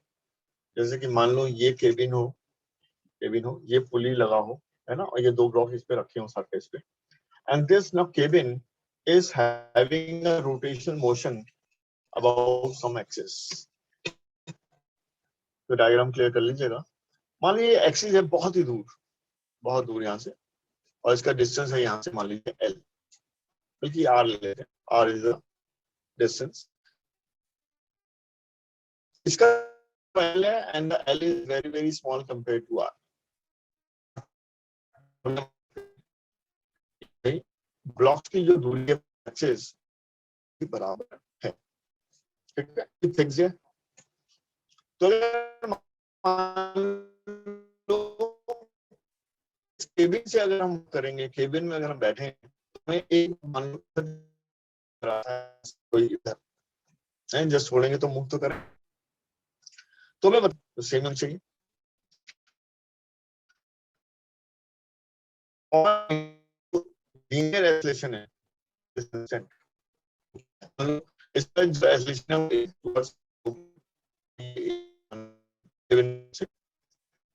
इनवर्ड एक्सिस की तरफ, तो ए और टी हमें निकालने हैं। नॉर्मल न्यूटन लॉस का सवाल है, ठीक है, बस यहाँ क्या फोर्स चाहिए तो वो अंडरस्टैंड करना है। तो एम लिखा हुआ है, ये ब्लॉक्स हैं, तो एम जी एक्टिंग डाउनवर्ड्स है ना, normal reaction is acting upwards, tension along the surface and more force acting on it which is centrifugal frame, ठीक है जी। तो टेंशन एंड सूडो या centrifugal is acting at this instant. तो चलिए लगा देते हैं, इस बॉडी पर भी लगाएंगे m2 omega square capital R, क्योंकि ओमेगा किसका है, केबिन, केबिन जिस एंगुलर स्पीड से रोटेट कर रहा है about the axis rotating frame, उसका ओमेगा है ये। तो m2 ओमेगा स्क्वायर, और ये जो बॉडी है इस पर हम लगाएंगे m1 omega square R. I hope clear है, ठीक है। और केबिन फ्रेम से अगर हमें दिखता है कि m1 is starting it's acceleration outwards, तो भाई जिधर एक्सेलरेशन होता है उधर ही नेट फोर्स होता है। तो हम लिखेंगे m1 omega square r minus tension equal to m1 into a, और ये एक है, ये linear acceleration as observed from the cabin frame है, रोटेटिंग केबिन के अंदर बैठ के जो हमें दिखा वो हमने यहाँ लिखा, यानी m1 omega square r minus t is the net force outward, और इसका एक्सेलरेशन भी आउटवर्ड ही है ना, तो नेट फोर्स का हमें बनाया लिखा। और m2 की बात करें तो m2 का a अंदर की तरफ आने वाला है, तो टेंशन मस्ट बी ग्रेटर, तो tension minus m2 omega square r is equal to m2 into a। तो देख लीजिए क्या ये क्लियर है।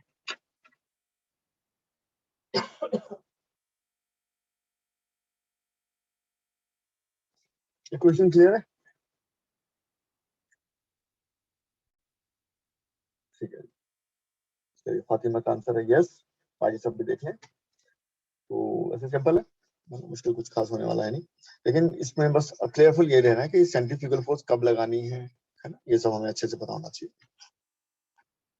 तो इट्स अ सूडो फोर्स है ना, रोटेटिंग फ्रेम्स लगाते हैं, बस ये क्लियर होना चाहिए। चलिए तो आई होप ये क्लियर है, सॉल्व हम कर लेंगे है ना, टेंशन और ये दो ही तो वेरिएबल हैं, दो इक्वेशन है, तो सॉल्व करने की फिलहाल जरूरत नहीं है, वो हो जाएगा। तो बस यहाँ तक देख लीजिएगा कि आपको कोई डाउट नहीं है।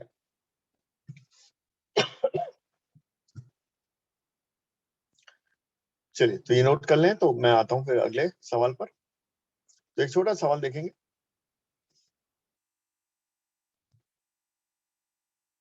ओके गुड, तो आप लोगों ने कर लिया।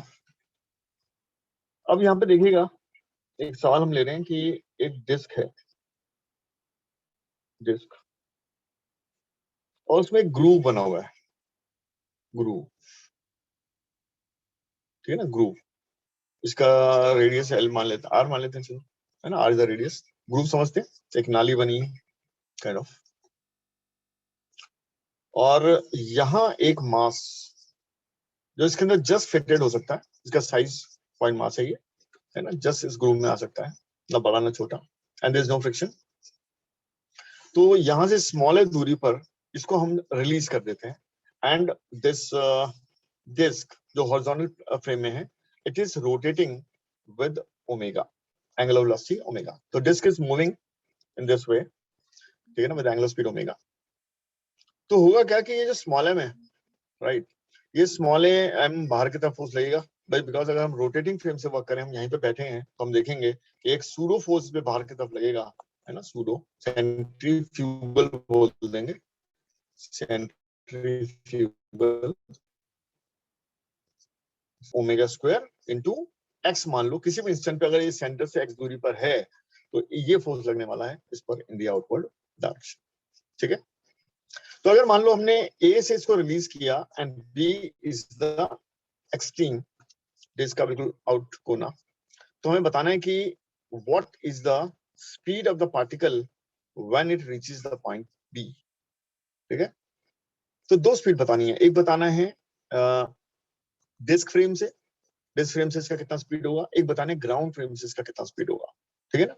तो find the speed of the particle when it reaches the point B from the disc frame and from the ground frame. तो ये हम क्वेश्चन की लैंग्वेज लिख देते हैं, find the speed of the particle या body as it reaches B, first part,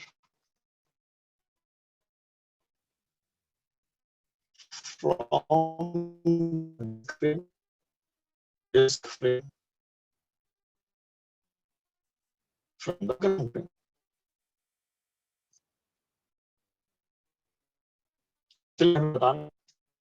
तो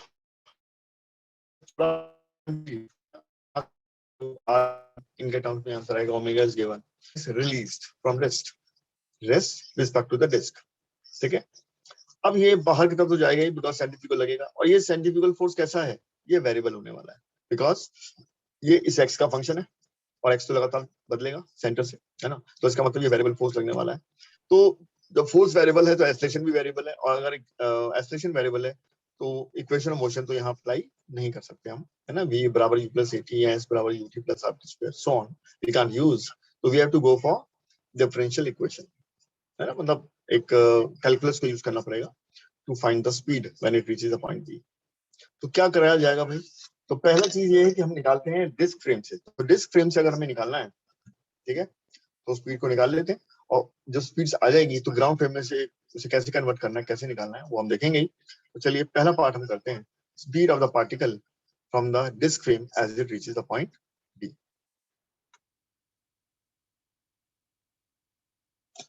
तो हम यहाँ क्या मानेंगे कि किसी भी इंस्टेंट पर, है ना, चलिए ब्लू से काम करते हैं, तो let at any instant it is distant x from the center, from the center या axis of rotation कह सकते हैं। तो x दूरी पर है ये, ठीक है। तो उस पर जो फोर्स लगेगा वो क्या लगेगा, वो लगेगा m omega square x, right. अब जो फोर्स होता है उसे हम क्या लिख सकते हैं, मास इंटू ए लिख सकते हैं, और ए जो होता है, यानी अब जो जिस ए की बात कर रहे हैं डिस्क फ्रेम से, वो एक ट्रांसलेटिंग ए होगा, लीनियर ए होगा, जो क्या होता है v dv by dx। I hope ये सभी को पता है, ए जैसे होता है dv by dt, तो dx dx से अगर मल्टीप्लाई करते हैं तो ये dx by dt बन जाता है v, तो ये हो जाता है v dv by dx। तो we use this when the function of speed is in time, और ऊपर वाला यूज करते हैं जो वो x में होता है, तो फिलहाल x में हम यूज करेंगे। तो m omega square x is m v dv upon dx, तो यहाँ से मास तो हो गया कैंसिल। आई होप ये क्लियर है यहाँ तक। तो v dv omega square x dx, तो ये हमने क्या किया, वेरिएबल सेपरेबल, है ना, ये आप सब जानते हैं, वेरिएबल सेपरेबल, यानी x का फंक्शन हमने एक तरफ किया, v का एक तरफ किया, और फिर कर देना है दोनों तरफ इंटीग्रेट। तो हम जानते हैं कि x का जब लिमिट लोअर लिमिट a था तो स्पीड क्या थी, 0। तो कैसी speed, relative to the disc, not from the ground, because we are working from the disc frame. तो डिस्क फ्रेम में इनिशियली जब मैंने उस मास को रिलीज किया था तो उसका जो इनिशियल स्पीड था वो क्या था, 0 0। तो जब a डिस्टेंस से रिलीज किया तो 0 था, और जब वो l या r पे आएगा तो ये स्पीड है मान लो v, तो यहां से अगर इंटीग्रेट करें तो आएगा v square by 2, the limit is 0 to v, and here it is omega square x square upon 2, and the limits are a to r। यहां तक क्लियर है। तो ये हो जाएगा v स्क्वायर बाय 2, और ये हो जाएगा ओमेगा स्क्वायर बाय 2, और ये r square minus a square, 2 से 2 कैंसिल हो गया, और v आ गया हमारा omega r square minus a square under root. तो दिस इज स्पीड, कौन सा speed, relative speed with respect to the disc as the point reaches the point, as the body reaches the point B। तो B पर जब ये पहुंचेगा तो इसकी जो स्पीड होगी फ्रॉम द डिस्क फ्रेम वो हो जाएगी ओमेगा रूट में R square minus small A square. चलिए पहले ये देख लेते हैं क्लियर है क्या, और उसके बाद बात करेंगे कि ग्राउंड फ्रेम से अब कैसे निकालें।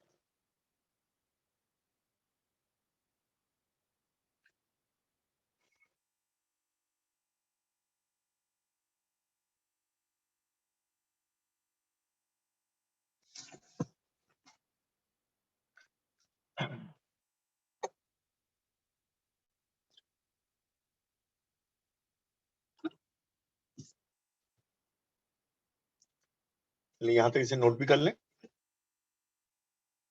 और फिर हम बात करते हैं कि ग्राउंड फ्रेम से इसे कैसे निकालना है। ठीक है? तो करिए सोचिए, मैं एक मिनट।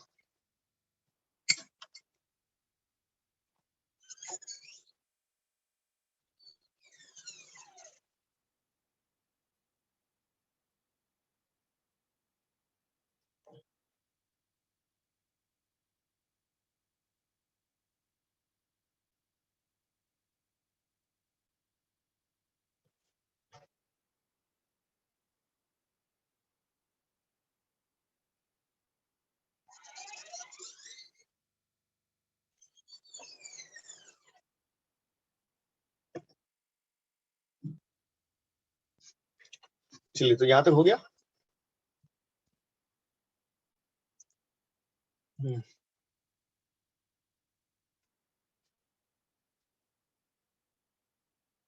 ओके, चलिए मुझे कोई बताएगा कि ग्राउंड फ्रेम से कैसे निकाला जाए स्पीड को।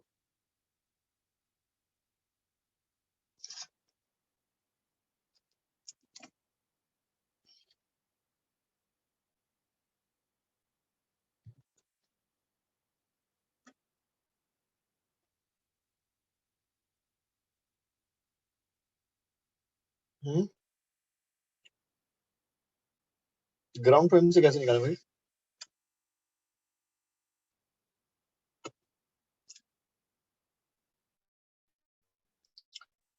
चलिए तो एक काम करते हैं, ये देखते हैं।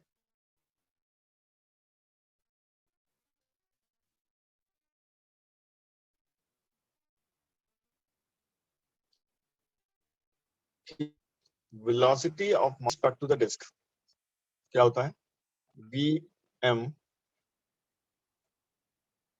Minus V D, right, velocity of the disc.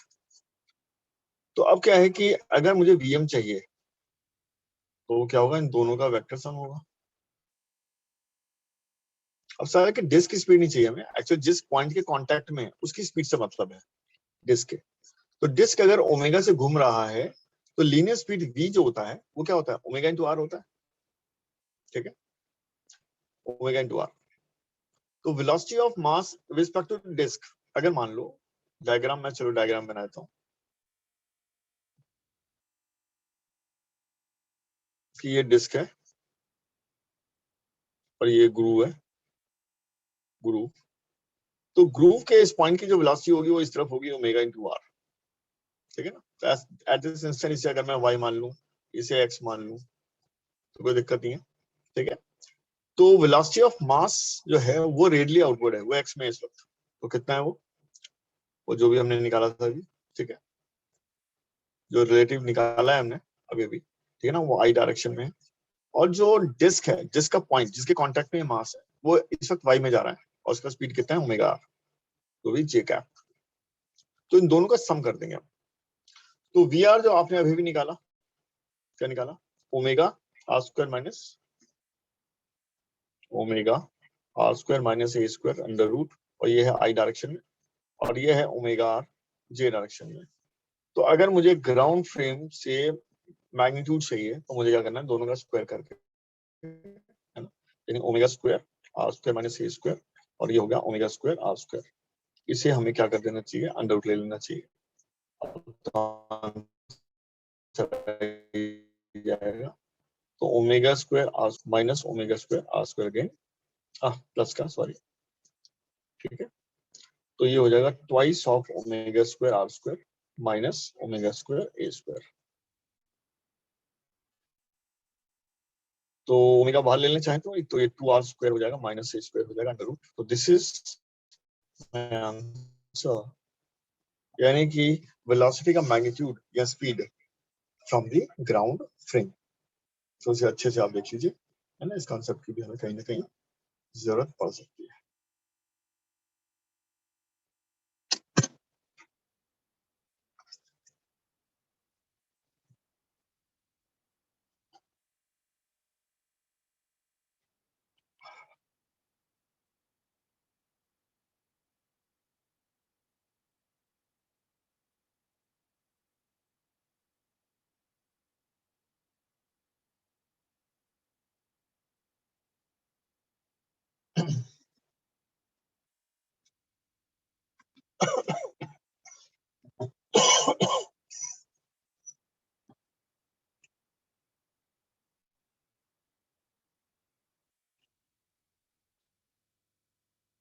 देखिएगा क्या ये क्लियर है?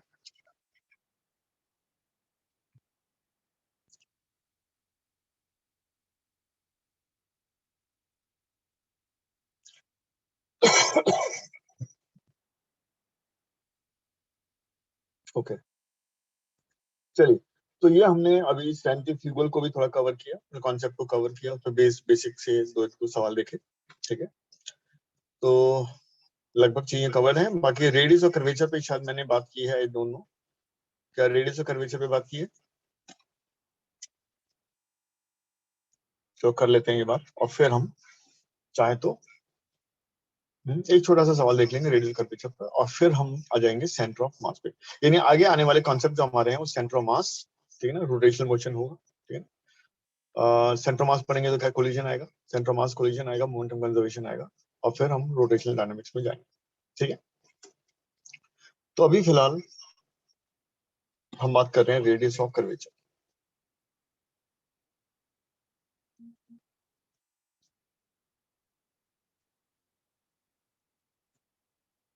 तो जैसे सर्कुलर मोशन में आपको क्लियर है कि अगर कोई पार्टिकल सर्कुलर मोशन करता है ना, उसका रेडियस अगर आर है ना, तो सेंट्रीपिटल एक्सेलरेशन जो होता है वो वी स्क्वायर बाय आर होता है। ये यूं कहें कि जो आर है वो वी स्क्वायर बाय एसी है, एसी। यानी वेलोसिटी के परपेंडिकुलर वाला जो कंपोनेंट है, ए एन भी कह सकते हैं, नॉर्मल कंपोनेंट भी इसे कह सकते हैं, V square upon A N. यानी एक्सेलरेशंस को अगर हम कहें कि दो होते हैं भाई, कौन कौन से, टेंजेंशियल एंड नॉर्मल, ठीक है। तो अगर इस डायरेक्शन में नॉर्मल एक्सेलरेशन है, नॉर्मल एक्सेलरेशन है ए एन, इस डायरेक्शन में है A T sorry A T, right. तो रेडियस ऑफ कर्वेचर होता है हमेशा V square upon A N, है ना, ये हम अप्लाई कर सकते हैं। ये तो सर्कुलर मोशन की बात है। लेकिन अगर कोई दूसरा कर्वीलिनियर पाथ भी है ना, तो एवरेज जो रेडियल कर्वेचर है that can be found using this concept. तो नॉर्मली जो पूछा जाता है वो प्रोजेक्टाइल मोशन पूछा जाता है, तो चलिए हम अप्लाई करते हैं प्रोजेक्टाइल का केस लेते हुए। तो अगर मान लीजिए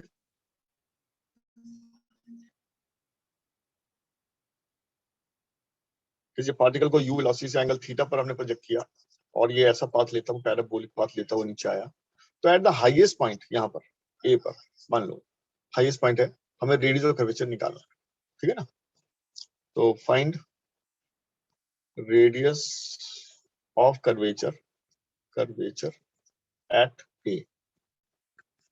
तो ए पर आप जानते हैं कि जो स्पीड है, या यूं कहें कि नेट एक्सेलरेशन जो है वो जी है ना, इसमें कोई डाउट नहीं है, ये एक्सेलरेशन तो जी ही होगा, और ये वेलोसिटी हॉरिजॉन्टली है ना, यू एक्स है बेसिकली, तो यू कॉस थीटा हो जाएगी। तो हमें मालूम है कि वेलोसिटी का जो परपेंडिकुलर वाला कंपोनेंट होता है एक्सेलरेशन का, है ना, उसे हम ए एन कह देते हैं, this is A N, right. तो radius of curvature at A will be given by the formula this velocity square upon a n, तो यानी u square cos square theta upon this a n which is g in this case। तो ये highest point पे tangential तो है ही नहीं, net acceleration he a n है, normal acceleration है, ठीक है ना। तो इसे यूज करेंगे तो ये हमें मिल जाएगा एट द पॉइंट बी पर भी निकालेंगे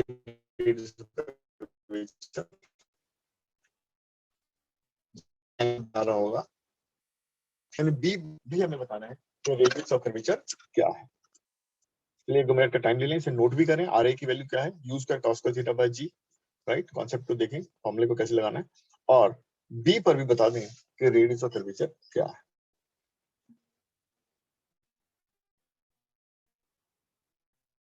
एट बी।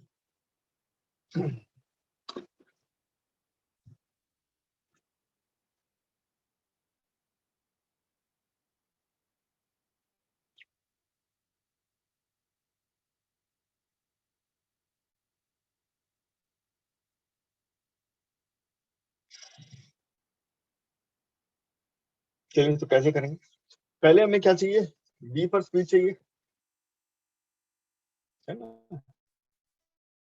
ये स्पीड चाहिए v, so v की वैल्यू हमें चाहिए कि v cos theta by 2 will be equal to ux, क्योंकि जो ux है वो पूरे थ्रू द मोशन चेंज होने वाला नहीं है, क्योंकि x डायरेक्शन में कोई एक्सेलरेशन नहीं है। v cos थीटा बाय 2 जो v का कंपोनेंट था x में, that should also be equal to u sin theta, sorry u क्या है, तो u cos थीटा, तो यहां से जो v है cos थीटा, अब मुझे चाहिए an एक्सेलरेशन का component which is perpendicular to the velocity. तो चलिए देखते हैं कि perpendicular to the velocity component क्या होगा। ब्लैक कलर, चलिए देखिए एक्सेलरेशन जो इसके नॉर्मल अगर ये लाइन खींच दें तो ये ब्लू वाला लाइन, ये ब्लू लाइन जो वेलोसिटी है, और जो ये आपस में 90 हो गया, तो इसका मतलब क्या है कि this angle is 90 minus theta by 2 और this angle is theta by 2। तो ये समझ लेना कि ये वाला जो एंगल है ये थीटा बाय 2 है। किसी की समझ में ना आए तो मुझे बता देना कि जी जो इस लाइन से एंगल बना रहा है वो थीटा बाय 2 है, इसलिए जो जी का कंपोनेंट है इस डायरेक्शन में वो हो जाएगा जी कॉस थीटा बाय 2।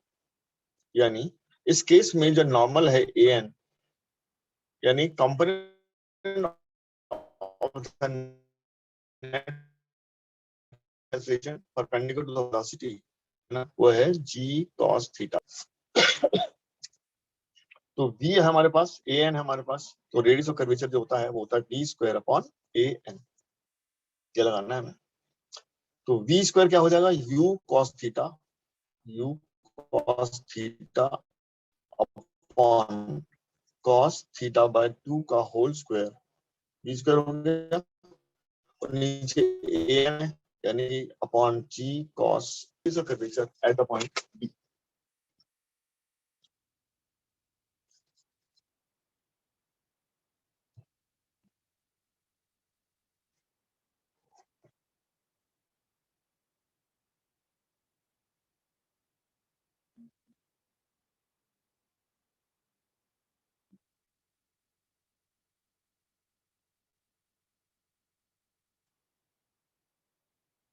चलिए बताइएगा क्या ये क्लियर है?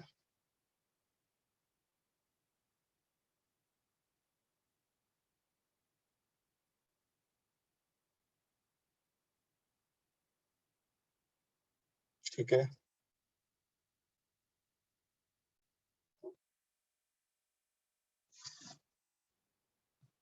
चलिए तो ये पूरा क्लियर होने के बाद फिर हम नेक्स्ट कॉन्सेप्ट पे चले आएंगे, सेंटर ऑफ मास पे।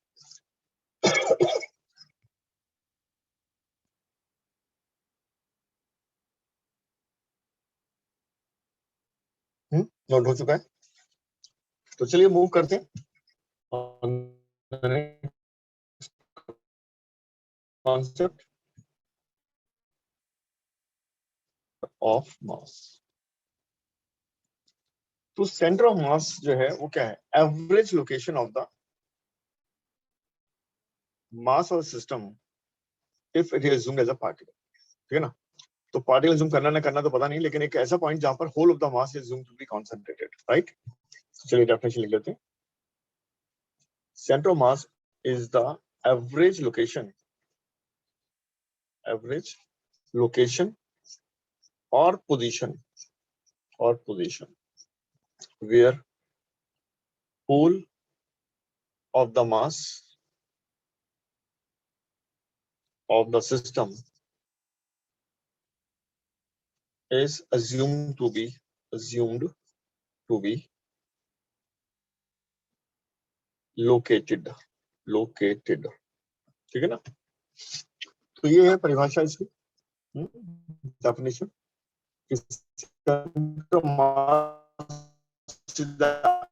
average location, the whole of the mass of the system is assumed to be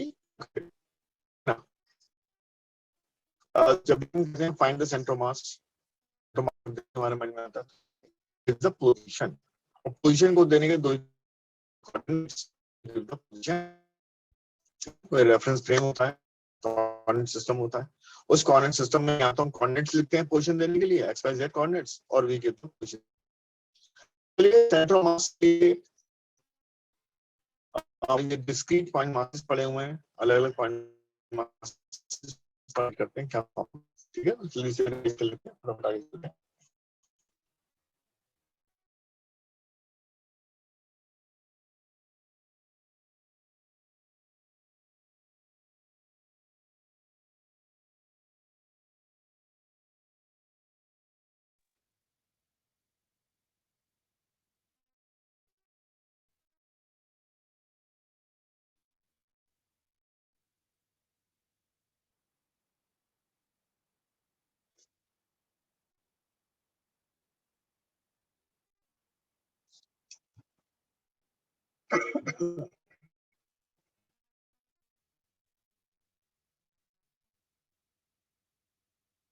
center of mass of discrete point masses, ठीक है।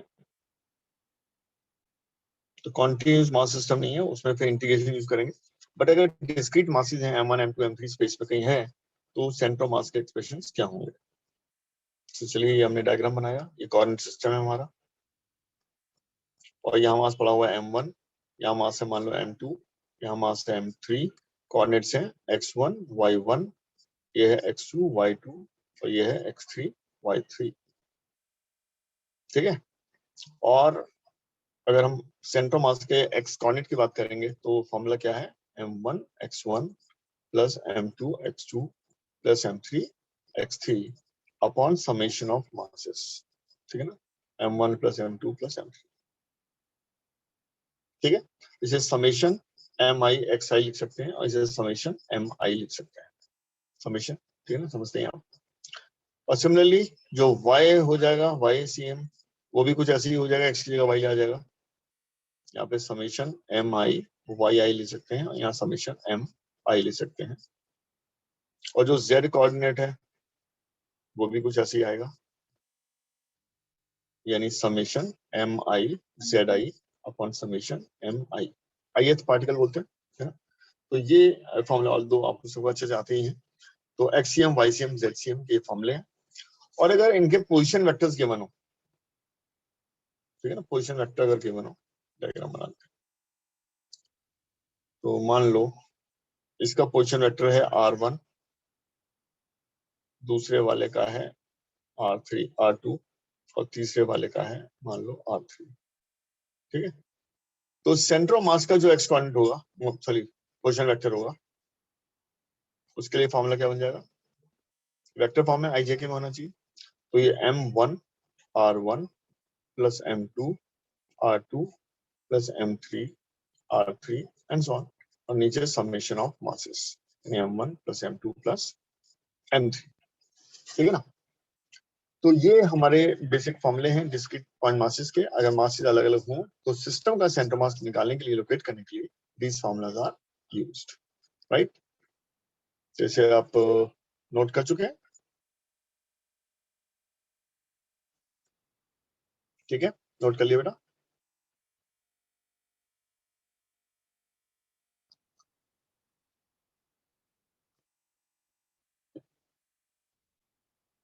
चलिए बहुत बढ़िया। तो सैम्पल प्रॉब्लम ले सकता हूँ, वैसे मैं कोई ट्रायंगल ले लूँ, चलो एक ले भी लेता हूँ, ऐसा भी निकाल लेंगे, मुझे लगता है एकदम, है ना, कुछ खास है नहीं इसमें।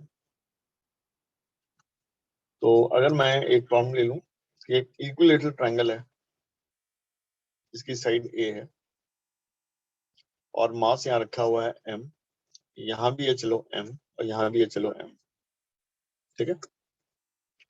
और कोऑर्डिनेट सिस्टम ये है कि ये आपकी y एक्सिस है और ये आपका x एक्सिस है। तो हमें कोऑर्डिनेट्स बताने हैं सेंटर मास के x के और y के, ठीक है ना। तो जैसे ये ऑरिजिन पे है मास, तो इसका तो कोऑर्डिनेट 0,0 हो गया। इक्विलैटरल ट्रायंगल है, ये 60 होगा एंगल, तो इसका जो y कोऑर्डिनेट है या कहूँ x कोऑर्डिनेट जो है वो क्या हो जाएगा, a cos 60 यानी a/2, और y कोऑर्डिनेट क्या हो जाएगा, a sin 60 यानी √3/2a। तो इस मास के कोऑर्डिनेट हो गए। और जो ये मास है इसका x कोऑर्डिनेट क्या हो जाएगा a, एंड y कोऑर्डिनेट क्या हो जाएगा 0। तो a, 0, तो a, 0। अब अगर कोऑर्डिनेट आ ही गए हैं तो सेंटर मास निकालने में कोई दिक्कत खास है नहीं। तो जैसे मान लो पहला मास ऑरिजिन पे है तो m × 0 प्लस सेकंड वाला m × a/2 और तीसरा वाला m × a, और नीचे तो समेशन ऑफ मासेस है यानी कि 3m। तो ये कितना आ जाता है 3/2 ma अपॉन 3m। तो मास से मास कैंसिल, 3 से 3, तो ये आ गया a/2। तो सेंटर मास हो जाएगा a/2 x कोऑर्डिनेट। और y कोऑर्डिनेट की बात करें तो m × 0 प्लस m × √3/2a और m × 0 अगेन, और नीचे तो समेशन ऑफ मासेस है। तो ये m से m cancel, summation of masses sorry, m से m कैंसिल, और ये आ जाएगा √3/2 यानी 2 × a आ जाएगा, ठीक है ना।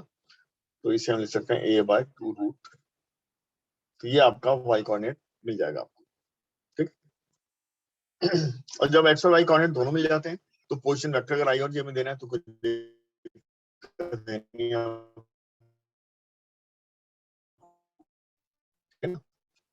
तो सेंटर मास के तो x कोऑर्डिनेट इज a/2, तो a/2 i कैप और a/2 √3 j कैप, ये हम लिख सकते हैं r के लिए। तो ये नोट कर लेते हैं कि अगर x और y कोऑर्डिनेट हमें मालूम है तो r तो हम निकाल ही लेंगे। तो ये तो काइनेमेटिक्स हम लोग करते आ रहे हैं, तो यू ऑल।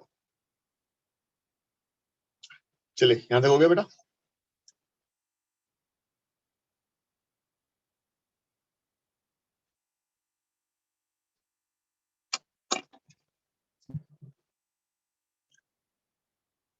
तो अभी ठीक है, हम तो जैसे हमारी डायग्राम बना लें, है ना, आप आराम से ये फॉर्म लगाएंगे, कर लेंगे।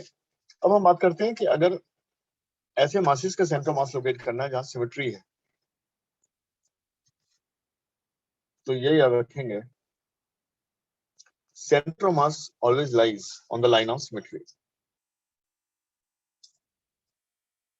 मेरी आवाज आ रही होगी।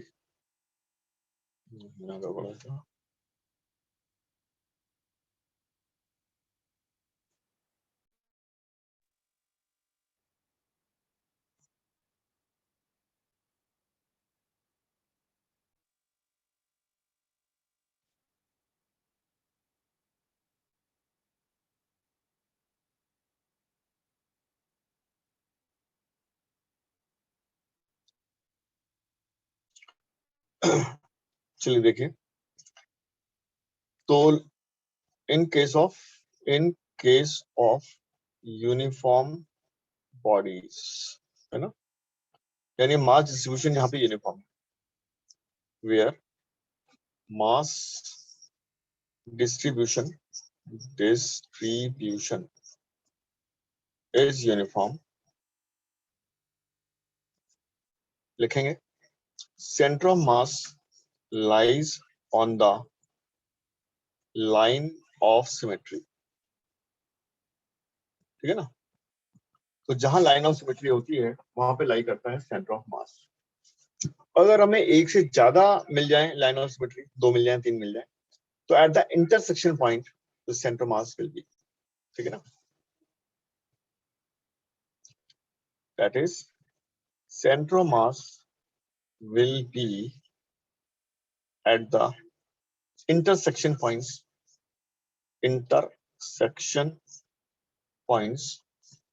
of the line of symmetries, of the line of symmetries, है ना। मोर देन वन लाइन अगर है, अगर एक ही लाइन है तो उसी पे लाई करेगा कहीं ना कहीं। बट अगर 2 मिल जाती है 3 मिल जाती है तो उनका इंटरसेक्शन पॉइंट ढूंढ लीजिए, है ना, and that will give you the location of the centre of mass, right. तो उसके कुछ केस ले लेते हैं। तो याद रखिएगा कंडीशन यहाँ पे क्या है, मास डिस्ट्रीब्यूशन इज यूनिफॉर्म, ऐसा नहीं कहीं पे हैवी है कहीं लाइट है या डेंसिटी अलग है, वो सेम होना चाहिए। तो पहला केस ले लेते हैं, जैसे क्या ले लें, स्क्वायर शीट या स्क्वायर लैमिना, लैमिना है अगर, तो अगर मान लो कोई स्क्वायर लैमिना है ऐसे, ठीक है ना, पूरा यूनिफॉर्म मास है, तो यहाँ पर क्या है कि लाइन ऑफ सिमेट्री क्या क्या है, जैसे ये लाइन भी लाइन ऑफ सिमेट्री है। सिमेट्री लाइन का मतलब क्या होता है कि जो दो हिस्सों में बांटेंगे वो क्या है, एक दूसरे के मिरर इमेज, एग्जैक्टली सेम, है ना, कॉन्ग्रुएंट फिगर टाइप। तो ये एक लाइन ऑफ सिमेट्री ये है और दूसरी ये वाली है, तो इनका इंटरसेक्शन पॉइंट ये है, तो यही है सेंटर ऑफ मास, ठीक है ना, यही है इसका COM, सेंटर ऑफ मास। अगर मान लो ट्रायंगुलर लैमिना है, ट्रायंगुलर लैमिना है, कैसा, इक्विलेटरल, इक्विलेटरल। वैसे तो जनरल भी यही है कि जहां मीडियंस इंटरसेक्ट करते हैं that gives you the centre of मास। तो चलिए हम इक्विलेटरल की बात कर लेते हैं अभी। तो हम इक्विलेटरल की बात कर रहे हैं,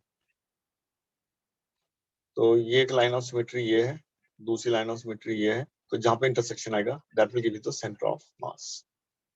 तो मीडियंस के इंटरसेक्टिंग पॉइंट पर मिलता है आपको centre of mass. General case ये है कि स्केलियन ट्रायंगल भी हो, जैसा मर्जी ट्रायंगल हो, तो उनका मीडियन का इंटरसेक्शन पॉइंट होता है, यानी कि centroid, that gives you the centre of मास, है ना। तो अभी हम सिमेट्री वाले केस ले रहे हैं, तो स्केलियन में सिमेट्री तो नहीं होगी, बट प्रूफ फिर भी हो जाएगा, जो हम बाद में करेंगे, ठीक है ना। अभी फिलहाल यहाँ सिमेट्री के केस में ले रहा हूँ, तो ट्रायंगुलर लैमिना यानी इक्विलेटरल ट्रायंगल ले लेता हूँ मैं। तो यहाँ पे दो लाइन ऑफ सिमेट्री हमें मिलेंगी, दोनों मीडियन क्या है, लाइन ऑफ सिमेट्रीज है, तो उनका इंटरसेक्शन पॉइंट जो होगा वो हमें क्या दे देगा, centre of mass, right. Next case ले लेते हैं।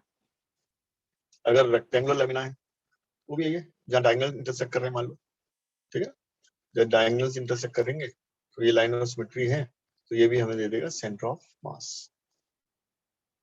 अगर सर्कुलर डिस्क है ना, सर्कुलर डिस्क, तो यहाँ भी डायमीटर है, दो डायमीटर कैसे बना लो, है ना, 90 डिग्री पे होना हो डजंट मैटर, तो ये भी हमें दे देगा सेंटर ऑफ मास, ठीक है।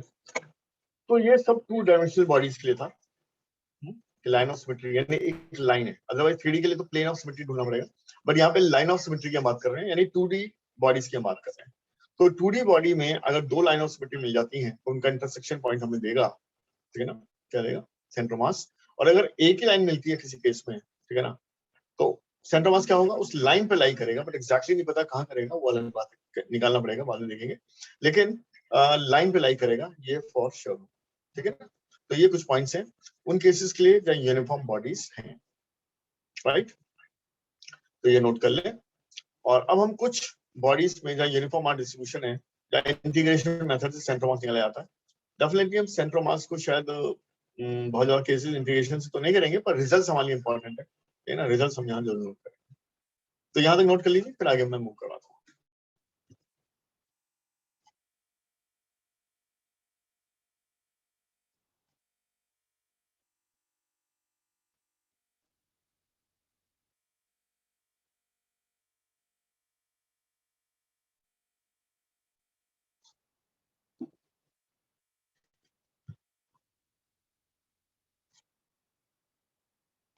ओके,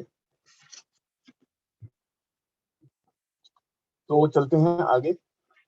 अब हम केस ऐसा करेंगे जहाँ पे एक ही सिमेट्री है बेसिकली, यूनिफॉर्म, और तो दो मिल जाएंगे,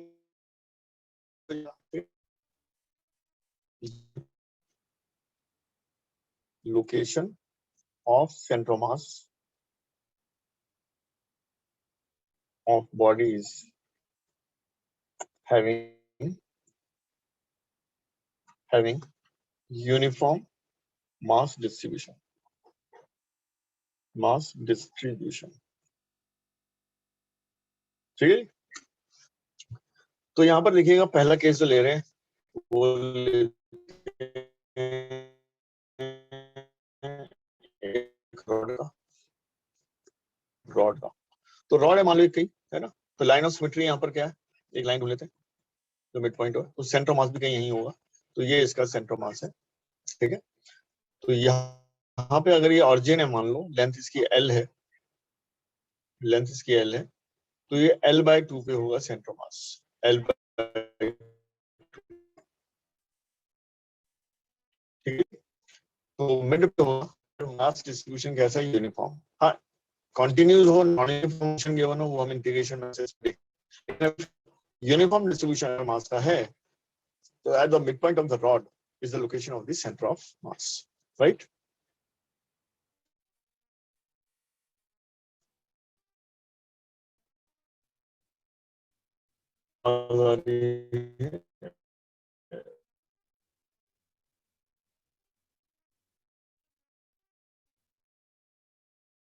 चलिए, आप लोग सुन पा रहे हैं, आवाज आ रही है? सेकंड केस हम ले रहे हैं रिंग का, है ना, हाफ रिंग। तो यार मान लो कोई रिंग है, ऐसी रिंग, ये वाई एक्सिस है, ये मान लो एक्स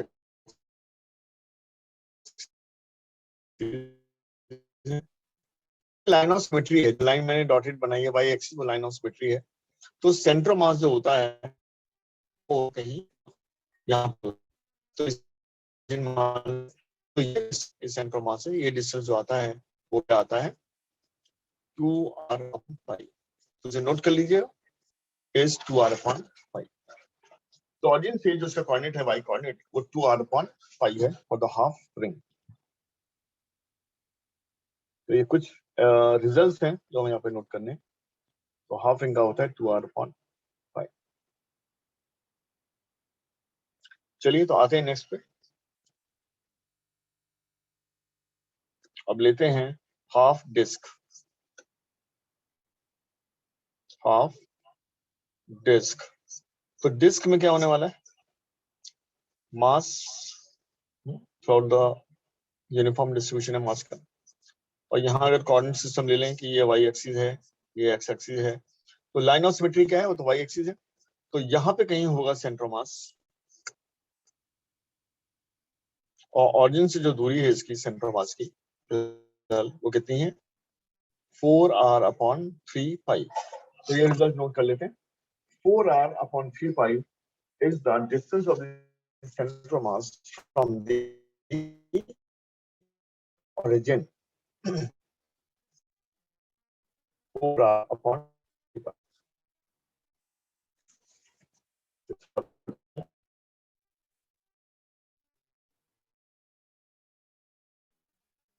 फोर्थ केस,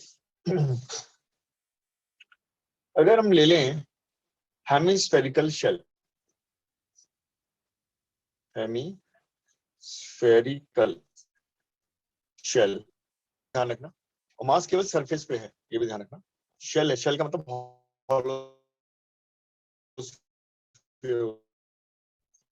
तो ये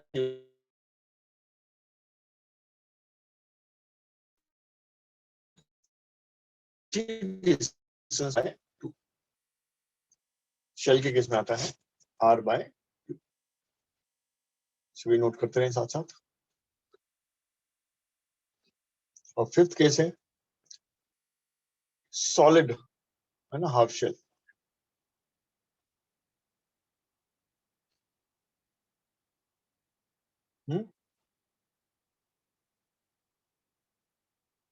सॉलिड हेमिस्फीयर, तो सॉलिड हेमिस्फीयर है, तो सॉलिड है भाई ये तो, ठीक है ना, कहीं हॉलो नहीं है ये, याद रखना। तो ये अगर वाई एक्सिस है, ये अगर एक्स एक्सिस है, तो यहाँ पर जो सेंटर ऑफ मास है कहीं सी, तो ओसी डिस्टेंस हो जाएगा 3r/8। ठीक है ना, तो ये रिजल्ट्स हैं जो इंटीग्रेशन से ड्राइव आपने कभी ना कभी कर रखे होंगे, जरूरत पड़ेगी तो हम भी कुछ एक दो कर लेंगे इफ रिक्वायर्ड, बट ये रिजल्ट्स इंपॉर्टेंट है ना, ये हमें याद होनी चाहिए।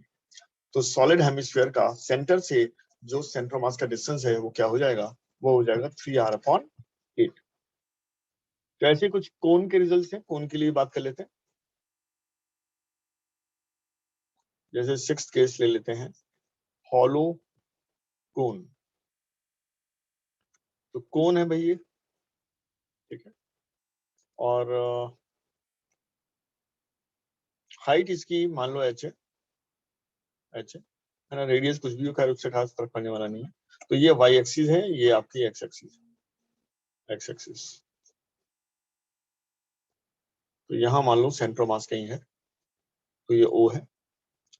तो हॉलो के केस में OC होता है h/4, यहाँ h/3 होता है, ये h/4 होता है,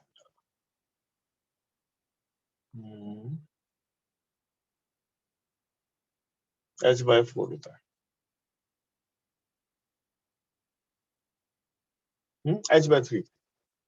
तो h/3 for the case of a hollow cone, एक बार चेक कर लेना आप भी बुक्स में, बस यही है मतलब। तो हॉलो कोन का जो OC डिस्टेंस है वो क्या है, h/3। और सॉलिड कोन हो अगर तो होता है h/4।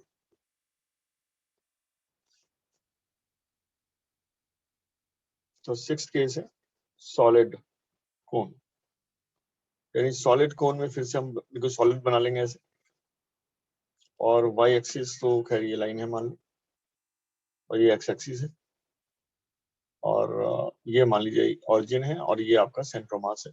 तो OC डिस्टेंस जो हो जाएगा वो हो जाएगा h/4।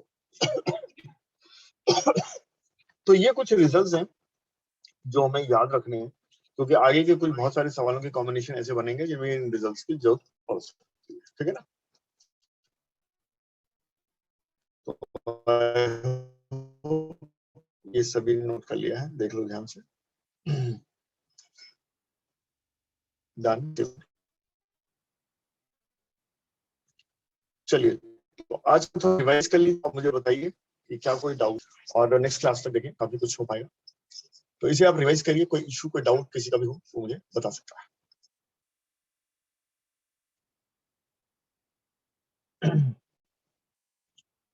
चलिए, तो क्या क्लियर है आज का?